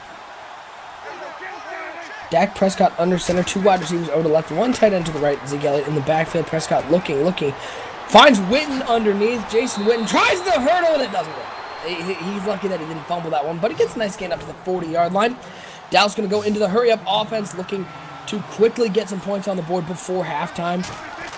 2 wide receivers for Dak Prescott, driving back to pass. Looks over to the left side for Dez Bryant, and Bryant cannot come up with the catch at the about the 45-yard line. It's going to bring up a 2nd and 10. Got to catch that. You know the rule. If it hits your hands, you got to catch it. That was a great throw. Great route ran by Dez. Unfortunately, he drops the ball. 2nd and 10 now for the Dallas Cowboys. 2 wide receivers over the left for Dak Prescott. Play action pass, looking. He's looking deep over the middle. And, when you float it up like that, you set up the opportunity for a safety just to come down with that ball, as William Gay able to come down with his 2nd interception on the day. Man, it was man coverage, and he ran a good play. That's not the throw to make. And another just bad decision by an Iceland in the Dallas Cowboys. Yeah, good play by William Gay. He actually wasn't guarding the man that Dak threw to, but he was able to come off the guy he was guarding and make a nice play on the ball. And a nice sack by Sean Lee on the man blitz there. No time for Big Ben on that one. 2nd and 17 now for Pittsburgh, looking to extend their lead. They're already up 21-7 in this game. First round matchup in the East region. I'd like to move on to the 2nd round. Roethlisberger's going to hand it off to Le'Veon Bell right up the middle, and he's going to get near the 40-yard line up to the 39, getting 6 yards on that one. Bell did put the ball on the ground early in the game, but holds on to it there. Now it's a 3rd and 11. Dallas used a timeout. They want to get the ball back before the end of the half. Quick breaking news, the game that we had on before this briefly. Hitman managed to get away with a victory. He was the Steelers. He won 24-17 over the Panthers. Close matchup in that game. between Hitman and Constable Krim. And so a big win there for the Steelers, and that puts Pittsburgh off the board for, I guess, again, folks, as we do this tournament, you'll notice that no team, no same matchups, and if you use a team in the first round or the second round, you can't use it anymore in that tournament. So you're going to have to win 6 games with 6 different teams to get that AB jersey. This punt is taken. He's going to pass the 20-yard line. Spin move, which gains him about an extra yard up to the 24-yard line. Dallas, 1 timeout. They do have the weapons to score. It's just a matter of can Unisolated make the right reads and stop throwing it to that team in black. That is not his team. He's on the Dallas Cowboys. 3 wide receivers, 2 over the right, 1 to left for Prescott. Prescott dropping back to pass here on 1st and 10. Looks over to the right side. He finds Beasley. Shake and bake. Does he get out of bounds? He does. A nice pitch and catch there up to the 43-yard line. I love the new wide receiver defensive back interactions. I don't know if you saw there on the left side. The corner guarding Dez gave him the inside release, and it just looked so smooth going into that in route over the middle. 1st and 10 for the Dallas Cowboys. 4 wide receivers for Dak Prescott. Empty backfield. He's got 3 on the left, 1 on the right. Also Jason Witten on the right side of that formation. Prescott dropping back to pass here on 1st and 10. Rolling out to the right, looking. He's got 1 man deep. He's got 1-on-1 coverage. That ball, though, not in so much the field of the play as it was technically in the stadium. It's going to be incomplete. Bring up a 2nd and 10. I would have liked to see Dak take off and run there. He's got some athleticism. He could have probably picked up a solid 5 yards and got out of bounds. Set up a better 2nd down attempt here late in the half. 2nd and 10 for Dak Prescott. He rolls out to the right side. Lots of time. This Dallas Cowboys offensive line is very good, but that one right through the hands, and it's going to fall into, it looked like that one was Golden with the interception. First pick for Golden in the game. Pittsburgh's 4th of the day already. We're not even to halftime. That one, that's on the receiver. Des Bryant's got to just catch that ball. It went right through his hands, and Pittsburgh has an opportunity now to put some additional points on the board as Ben Roethlisberger's dropped back to pass. He looks over to the left side, has a man wide open in Antonio Brown, little comeback route. They're already in field goal range, but, man, that's one of those moments, Star. If you're the receiver, you got to make a play on that ball. Yeah, Dez is having a tough day so far. I think that's his 3rd drop already, and he's really put his team in a hole. They're trying to climb back into this game. You can't be having plays like that. Now a 1st and 10. As you can see, those coaching adjustments being used now by the Dallas Cowboys. One of my favorite new additions, the ability to change how your entire team plays, is Dallas going for a more aggressive plan as they are down early in this game. They want to force a turnover. 1st and 10. 22 seconds go, 2 timeouts for the Pittsburgh Steelers. They have 4 wide receivers out there, 1 tight end. Empty backfield for Roethlisberger as he drops back to pass. Quick drop, stepping up in the pocket. He's just going to run this one. He's got the 1st down and more. As he fumbles, and Dallas able to force a turnover there. And Star, we were able to see the coaching adjustment there. You can see it up along the top. They switch it over. They want to go for aggressive strips. And able to force a turnover here at the end of the half. That's a big play for this Dallas Cowboys defense. Absolutely. You got to love seeing you get the rewards when you make the coaching adjustments. Also, if you're Big Ben, you got to get down. I know you got a 21-7 lead. You may be on cruise control here, but you got to get down. Alex Fleming asking, can you man a line in this game? Yes, you can. And that's still in the game, as well as the ability to switch up how your cornerbacks line up against their wide receivers, whether you want to match up based on speed or overall or any of the other multitude of features. About 7 different ways you can line up as that pass is complete. Dallas used their last timeout. 3 seconds left. They're going to just try to toss this one up into the end zone. Toss this one 61 yards in the air. Dak Prescott. The blitz is coming. And Prescott just going to step back on his back foot and throw it into the middle of the field. That's what takes the halftime. 21-7. That was a big turnover there, Star. As forcing a turnover there and keeping points off the board has kept Dallas in this game, as they're going to be able to get the ball back to start this half, and they're not out of this game. They're not. There's still a whole half to play. They're only down 14 points. They need to get into some kind of rhythm on offense. Don't try and get it all in one shot. They've thrown so many deep passes. Try and get a nice drive going, get into a rhythm, and work yourself downfield. Jet MF set asked, does shading work in off-man coverage? The shading now actually works. Rex Ezekiel Elliott, nice run on the left side up to the 40-yard line. Rex Dixon had said that shading did not work properly in Madden 17, and it didn't if you paid attention. But now, having tried it out, it works, and it works effectively. You will get burned if you don't shade the right way, but it does work very well as a nice pass by Dak Prescott of the field. A beautiful pass. He had that tight end on a free release practically immediately. Good read, good quick throw. Nice rhythm on this drive. Like I said, work yourself downfield. Let's see if they can keep it going. 1st and 10 now at the 26-yard line for the Dallas Cowboys. Jason Witten with another catch. Jason Witten, I always feel like Jason Witten is the immortal one. He seems to age. Mr. Reliable. He seems to age, but he gets better. The handoff is to Zeke Elliott over the right side. Nothing doing there, only a yard. It's going to bring up a 2nd and 9. Keep feeding the ball to Zeke if I'm Dallas. You got the best offensive line in the game. You're in scoring range here. It's only a 2-score game. You have the whole half to play. He's going to break a run eventually. Just keep giving it to him. 2nd and 9. Prescott driving back to pass. Looks over to the right side. He had a man wide open on the comeback route, but that throw very inaccurate. 1 touchdown, 5 interceptions for Dak Prescott in this game. But they're still alive. They're still in field goal range. They would love a touchdown to cut this to a 1-score lead and then leave it up to their defense as Prescott's going to drop back in the shotgun. Looking over the right side, and that's the 6th interception is that one. Nothing doing on the left side. Davis coming down with his first pick, and Dak Prescott, I think, is looking to complete one to every player on the Pittsburgh Steelers. It's another turnover as they had an opportunity to score. You know what? I feel like he's just picking one receiver pre-snap and just focusing in on him. You gotta scan the field, try and make a good read, and hit somebody who obviously isn't surrounded by someone in a black jersey. Now, Pittsburgh, an opportunity to extend their lead, 21-7 Pittsburgh on top. 5 wide receivers for Ben Roethlisberger. Nobody in the backfield. Roethlisberger dropping back to pass here on 1st and 10. Rolling over to the right side. He has all the time in the world. Now he's all the space in the world. He's going to take off. Looking to not get the ball stripped away as he goes to the sidelines, gets up to the 31-yard line.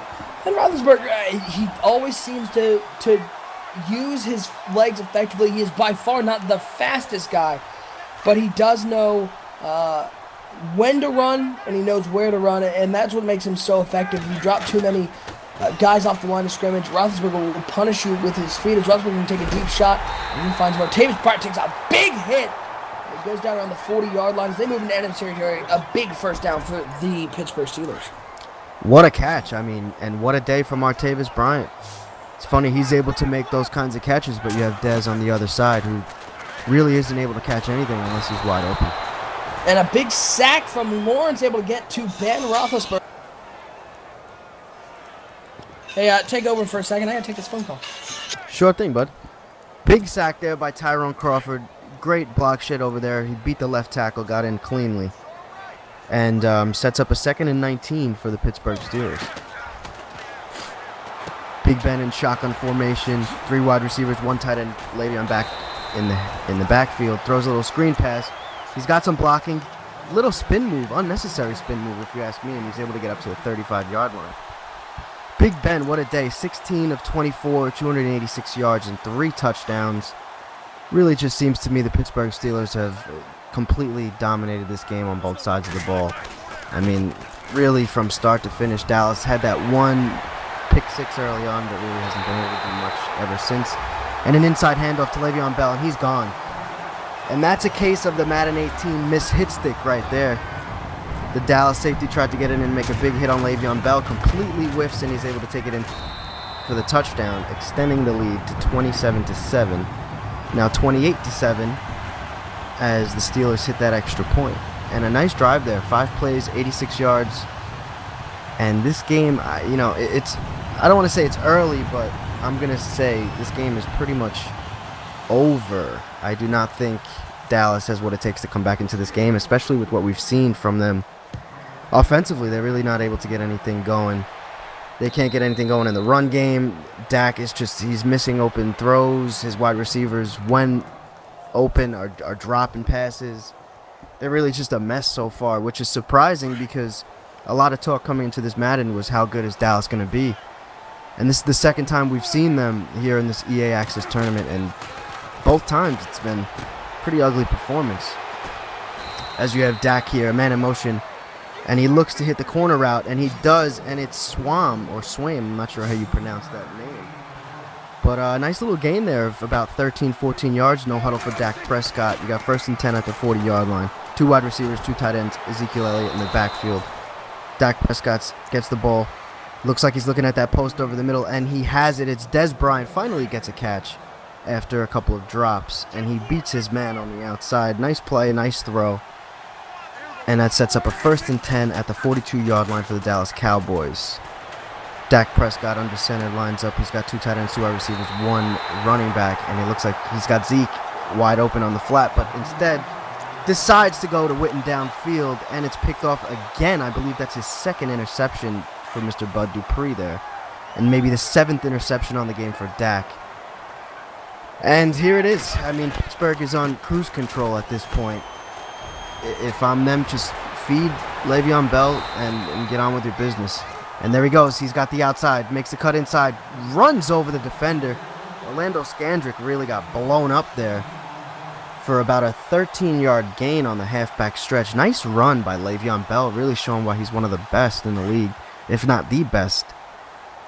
And there's no reason to shy away from this guy. I mean, he's had success all game. You might as well keep giving it to him. You have a 21-point lead late in the game. Feed the beast. I don't know, Delvar. I think he's in a groove right now. They've got all the momentum. I know they put on how's that that G-Star show? I know they put on that strip coaching adjustment, but that worked on Ben. I don't know if that's really going to work on Le'Veon. Did it turn into the Z-Star and Delvar show? I'm so sorry if that's what you got left with. No, Delvar didn't comment until right at the end. 17 of 25, 300 yards, and 3 touchdowns for Big Ben OSU. And Pittsburgh has the ball again? Yeah, Dak threw another interception. So is that just 7 on the day? 7 on the day. Oh, that should have been 1 right there. Come on. Give Dallas 1. 28-7. Pittsburgh Wow, he on threw top. it right to him. That should have been picked, maybe Yeah. 6 even. Yeah, Star, this Pittsburgh team is Scary. really talented. It's really talented. And I don't know why, as Le'Veon Bell finding a nice lane on the right side, breaks a tackle, get out of here, big dog, touchdown, Bell, 43 yards, as the route is on 35-7. I don't know why Pittsburgh seems to be overlooked. A lot of people just, I don't know if people assume Pittsburgh's going to be good, but with Ben Roethlisberger, with this receiving core, with the offensive line, with Le'Veon Bell, with that missed extra point, that's embarrassing. I don't know why. I just feel like nobody's mentioning the Pittsburgh Steelers as one of the top teams, not only in Madden, but in the NFL. Yeah, absolutely. I wonder if it's because that secondary is a big question mark on paper, but I mean, they have 7 interceptions in this game, so they're looking like the premier team in this game. I said before while you were on that phone call, all the talk was about Dallas, and we've seen them twice so far on NBL Live today, and both have been skunks. Dallas I thought was good out of the box. I mean, again, it's all at this point with playing on competitive. A lot of it is dependent on the actual user, but if you're going just based off the performances we've seen, it's a nice throw by Prescott over to Des Bryant. If we're going just based off of the performances we've seen,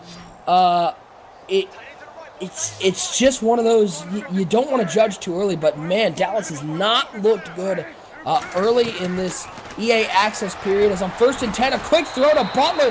What a nice play call there. It looked like they set up for the screen, and a nice audible there sending Butler on a streak, and Butler was wide open, and Dallas on isolated getting a little creative. I think he's trying to make my score prediction correct is what I think he's trying to do. I would have been close, I guess, if Lip didn't miss that extra point and if there wasn't a whole quarter to play, because I did say 35-7, but it's looking like you might get it, buddy. You never know what'll happen. Question in the chat from earlier, is IMAV in the tournament? Mav is not in the tournament, but we appreciate all of Mav's support. He's one of the nicest guys out there. If you haven't checked out his channel, please do. As that's 8 interceptions right there. That's the 8th. And this one might go as Martin Collins spin move. Get out of here! No way!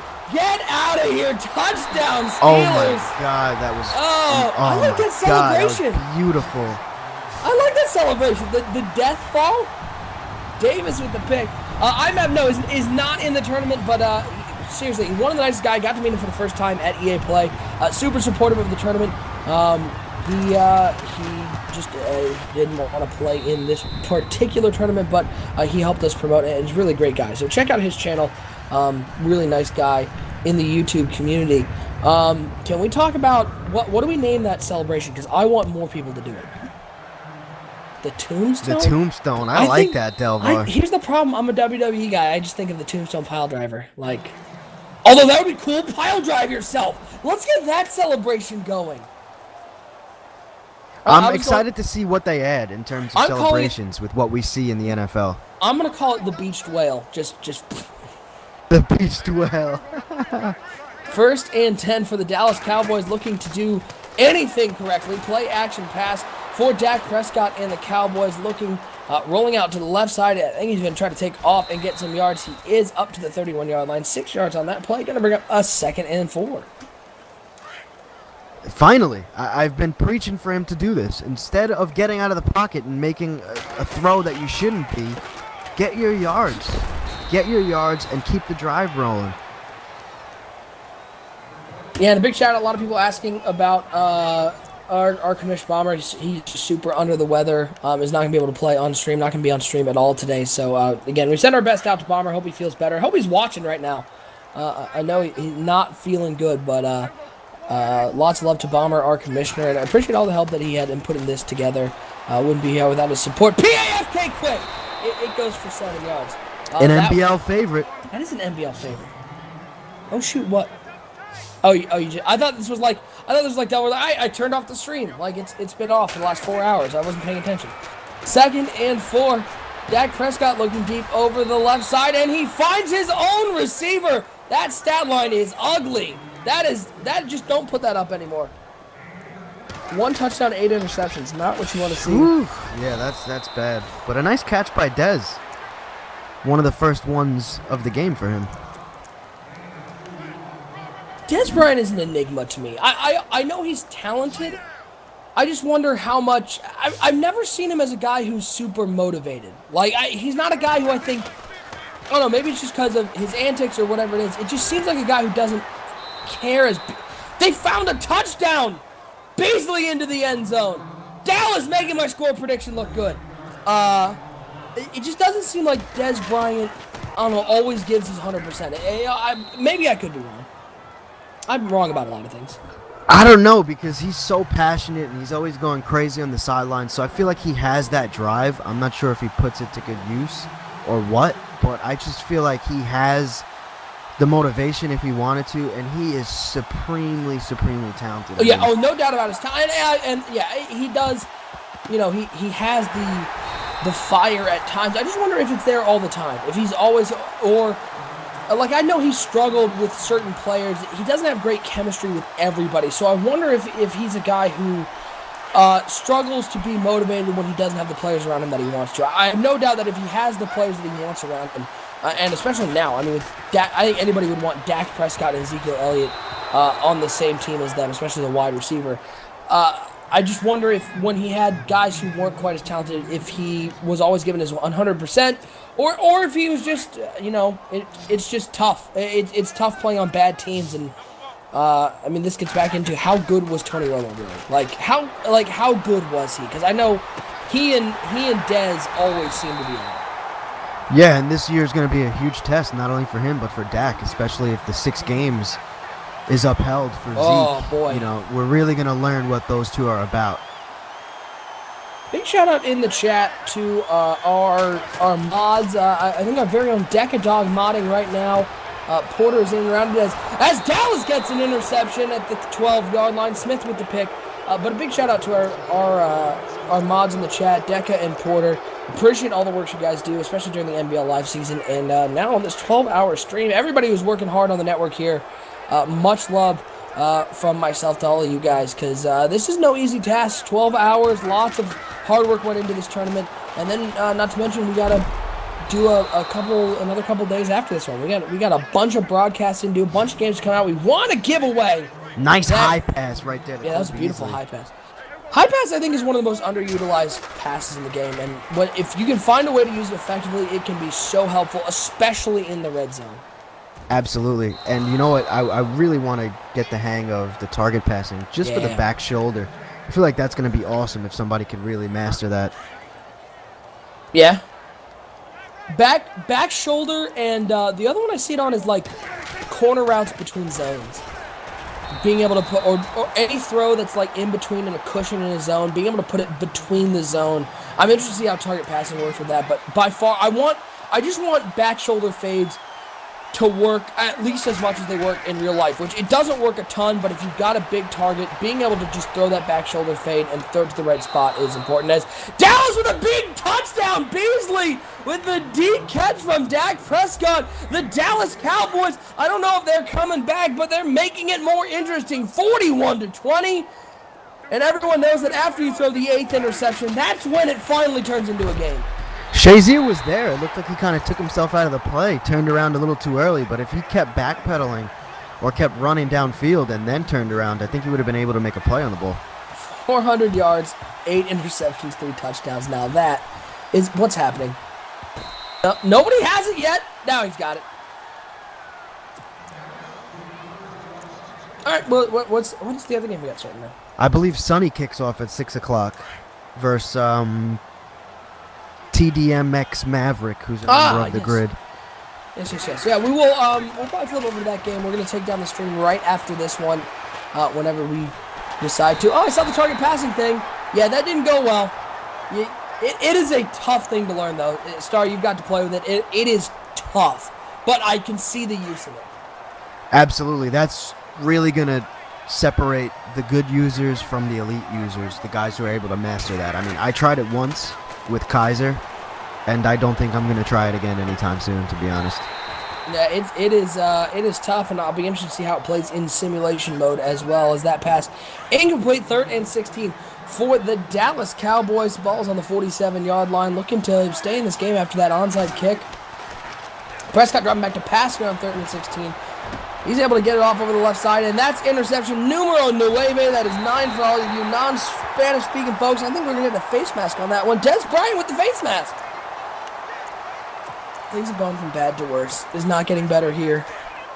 Dallas looked like they got a little bit of momentum, but all I can say is I hope we don't see too many games with 9 interceptions thrown by one quarterback, as Le'Veon Bell has a huge hole over the left side. Are you surprised with all the interceptions that Dallas didn't go to Ezekiel Elliott a little more? Absolutely. I mean, clearly throwing the ball isn't working for you, so why not hand it off to one of the best running backs in the league, if not the best, you can make a case, and the best offensive line in the game.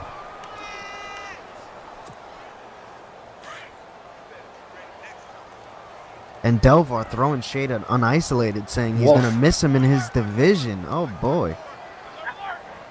Delvar, your division is kind of easy, though. Outside of Timbo, if you can rebuild that team, I think you might be able to get wild card. I'm telling you, Timbo with these Cowboys? New England Patriots.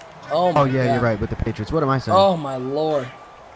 I mean, Timbo did a great job with Kansas City, who by far is not the most talented team, and now he gets to play with Brady and Gronkowski out of the box. That's going to be a tough team to beat.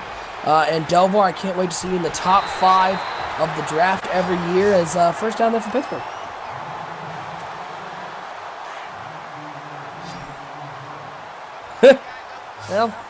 You're definitely gonna be in that top 5 this Madden, man. That team is awful out of box. Awful. It's really bad. You can't try to sell this one on us. We've seen how the team looks. It's pretty garbage. It is. Everyone looks at it different. Look. You may see a pile of turd. I see a pile of turd with a nice suit jacket over it. It's delightful. 2nd and 10 for the Pittsburgh Steelers. Roethlisberger blitz coming up the middle. He just gets the ball off. Incomplete pass. On the flip side, Roethlisberger, very nice day. 341 yards, 3 touchdowns, 1 interception. That 1 interception, 8 less than Dak Prescott, which is nothing you ever want to say in a game. It's just no fun to watch. 3rd and 10. Roethlisberger in the pocket. I don't know where he was throwing it there. Was that target passing? Is that what happened? Yeah, I think now that Lip has this lead late in the game, he's just going to try and mess around with the target passing. Cool. Might as well. Well, you got an opportunity. Kick is up and is good. 44-20, Pittsburgh on top. Again, folks, just to remind everyone, as some people were confused about it earlier, at 6 o'clock, right after we get done with this game, we're going to be taking the stream down for a little bit, just to switch over producers and get ready for the home stretch as we head into the second half of our stream. So the stream will go down, but it'll only be down for about 15-20 minutes as we get prepared for our primetime matchup. Stick with us, folks. Hit that subscribe button, y'all. We got some great games coming up, not only in the tournament over the next couple days, but once we get the NBL Live season going. If you haven't tuned into an NBL Live broadcast, it's a lot of fun. We love seeing people in chat and interacting with those in chat. Star comes along. You've been a part of a lot of NBL broadcasts lately. It's unlike anything else. It's a lot of fun to do these live games here on the NBL Network. Absolutely. It's a ton of fun, and to see the growth, really, OSU, a tribute to you. You've completely changed the NBL Live broadcast. So really looking forward to working with you this cycle and seeing what else we can do and how else we can grow. Yeah, man, it's a lot of fun. I love working with everybody here at the NBL Network. Even Delvar. I even like working with Delvar. It's not bad. Delvar's all right. Yeah, he's okay. Prescott looking for the corner route. Do we have 10? 10 Diaz interceptions for the Pittsburgh Steelers. Oh, boy, it's rough. It is rough out here for the Dallas Cowboys. 10 picks. But, Star, you got to think, it's pretty impressive. He's throwing 10 interceptions. He's only down 24. Yeah, this game really could be a 30 to 40 point blowout, but at least it's been somewhat entertaining. As Lip throws a nice little pass to the flash to his boy Hunter Henry, I think his name is, or Jesse James. I always get those two mixed up for whatever reason. Isn't Hunter Henry a singer? Hunter Henry, I'm talking about the tight end of the Chargers. I was thinking of the, I think, 16-year-old man-child. Pass over the middle, goes nowhere. He went for the big hit. You see, he went for the big hit and just completely missed that sack. And whiffed. Straight up whiffed. That's that risk-reward of the hit stick, folks. In Madden 17, that hit stick was almost automatic mapped to the X button. Now we're back to fumbles. I think are going to be more of a rarity unless you're going for stimp or you line up those hit sticks. You can't just go for the suction tackle anymore. As you saw there, he was not lined up and just straight up whipped as Antonio Brown, 5 catches, 113 yards in this game. What a game for AB. I'm sure he's excited. I'm sure he's sitting at home right now going, man, I'm glad NBL's giving out one of my jerseys. Those guys are awesome. AB, big fan of the stream. I'm a huge fan of AB myself. I would love to get that jersey if possible, but it's going to be a tough road. Like you said, you got to win 6 games, 6 different teams. I think everybody's got their work cut out for them. It's going to be interesting. 2nd and 22, and why not? Why not get the first down in the 2nd and 22 as Roethlisberger is able to complete that one down to the 23-yard line. Pittsburgh looking to put more points on the board. Get a little more of rubbing this in from the Pittsburgh Steelers. You know it. Lip likes to put up points on the board, especially now when we're not under NBL rules. Get an opportunity to try some things out. 44-20 your score right now. Whoa. Again, folks, yeah, that one was not going anywhere. Again, we'll be taking down the stream for just about 15 minutes here at the 6 o'clock hour. But we will be right back on with more games as we switch over to producers. As that pass also goes nowhere. This target passing is going to take a while to get used to, folks. If you haven't tried it yet, first of all, go get EA access. First of all, get an Xbox, then get EA access, and then try it out. It is not easy to use. Absolutely not. I mean, that was a nice time to use it there because he had the back shoulder throw. If he could have brought that in a little bit, that would have been gorgeous right at the pylon. 33 seconds to go, and Pittsburgh's going to go for it here on 4th and 10. Continue testing out that target passing. You can see as the icon comes up, you got to move that around. It does make you immobile in the pocket, which is interesting. You actually won't see it here because Dallas is the one streaming, but it makes you immobile in the pocket, and that's sort of the interesting thing is you can't use unlimited time to find the right place for that target passing. It is all about you got to get rid of it quickly, especially against these great defensive lines. As Dallas going to take the ball over 44-20. Your score. Dak Prescott driving back to pass here in the 4th quarter, rolling out to the left side. Everyone's deep, standing. You can see the target passing. He was trying to use it, just waited too long. Ended up taking a sack. Yeah, he had nothing there. Target passing or not, every receiver was blanketed.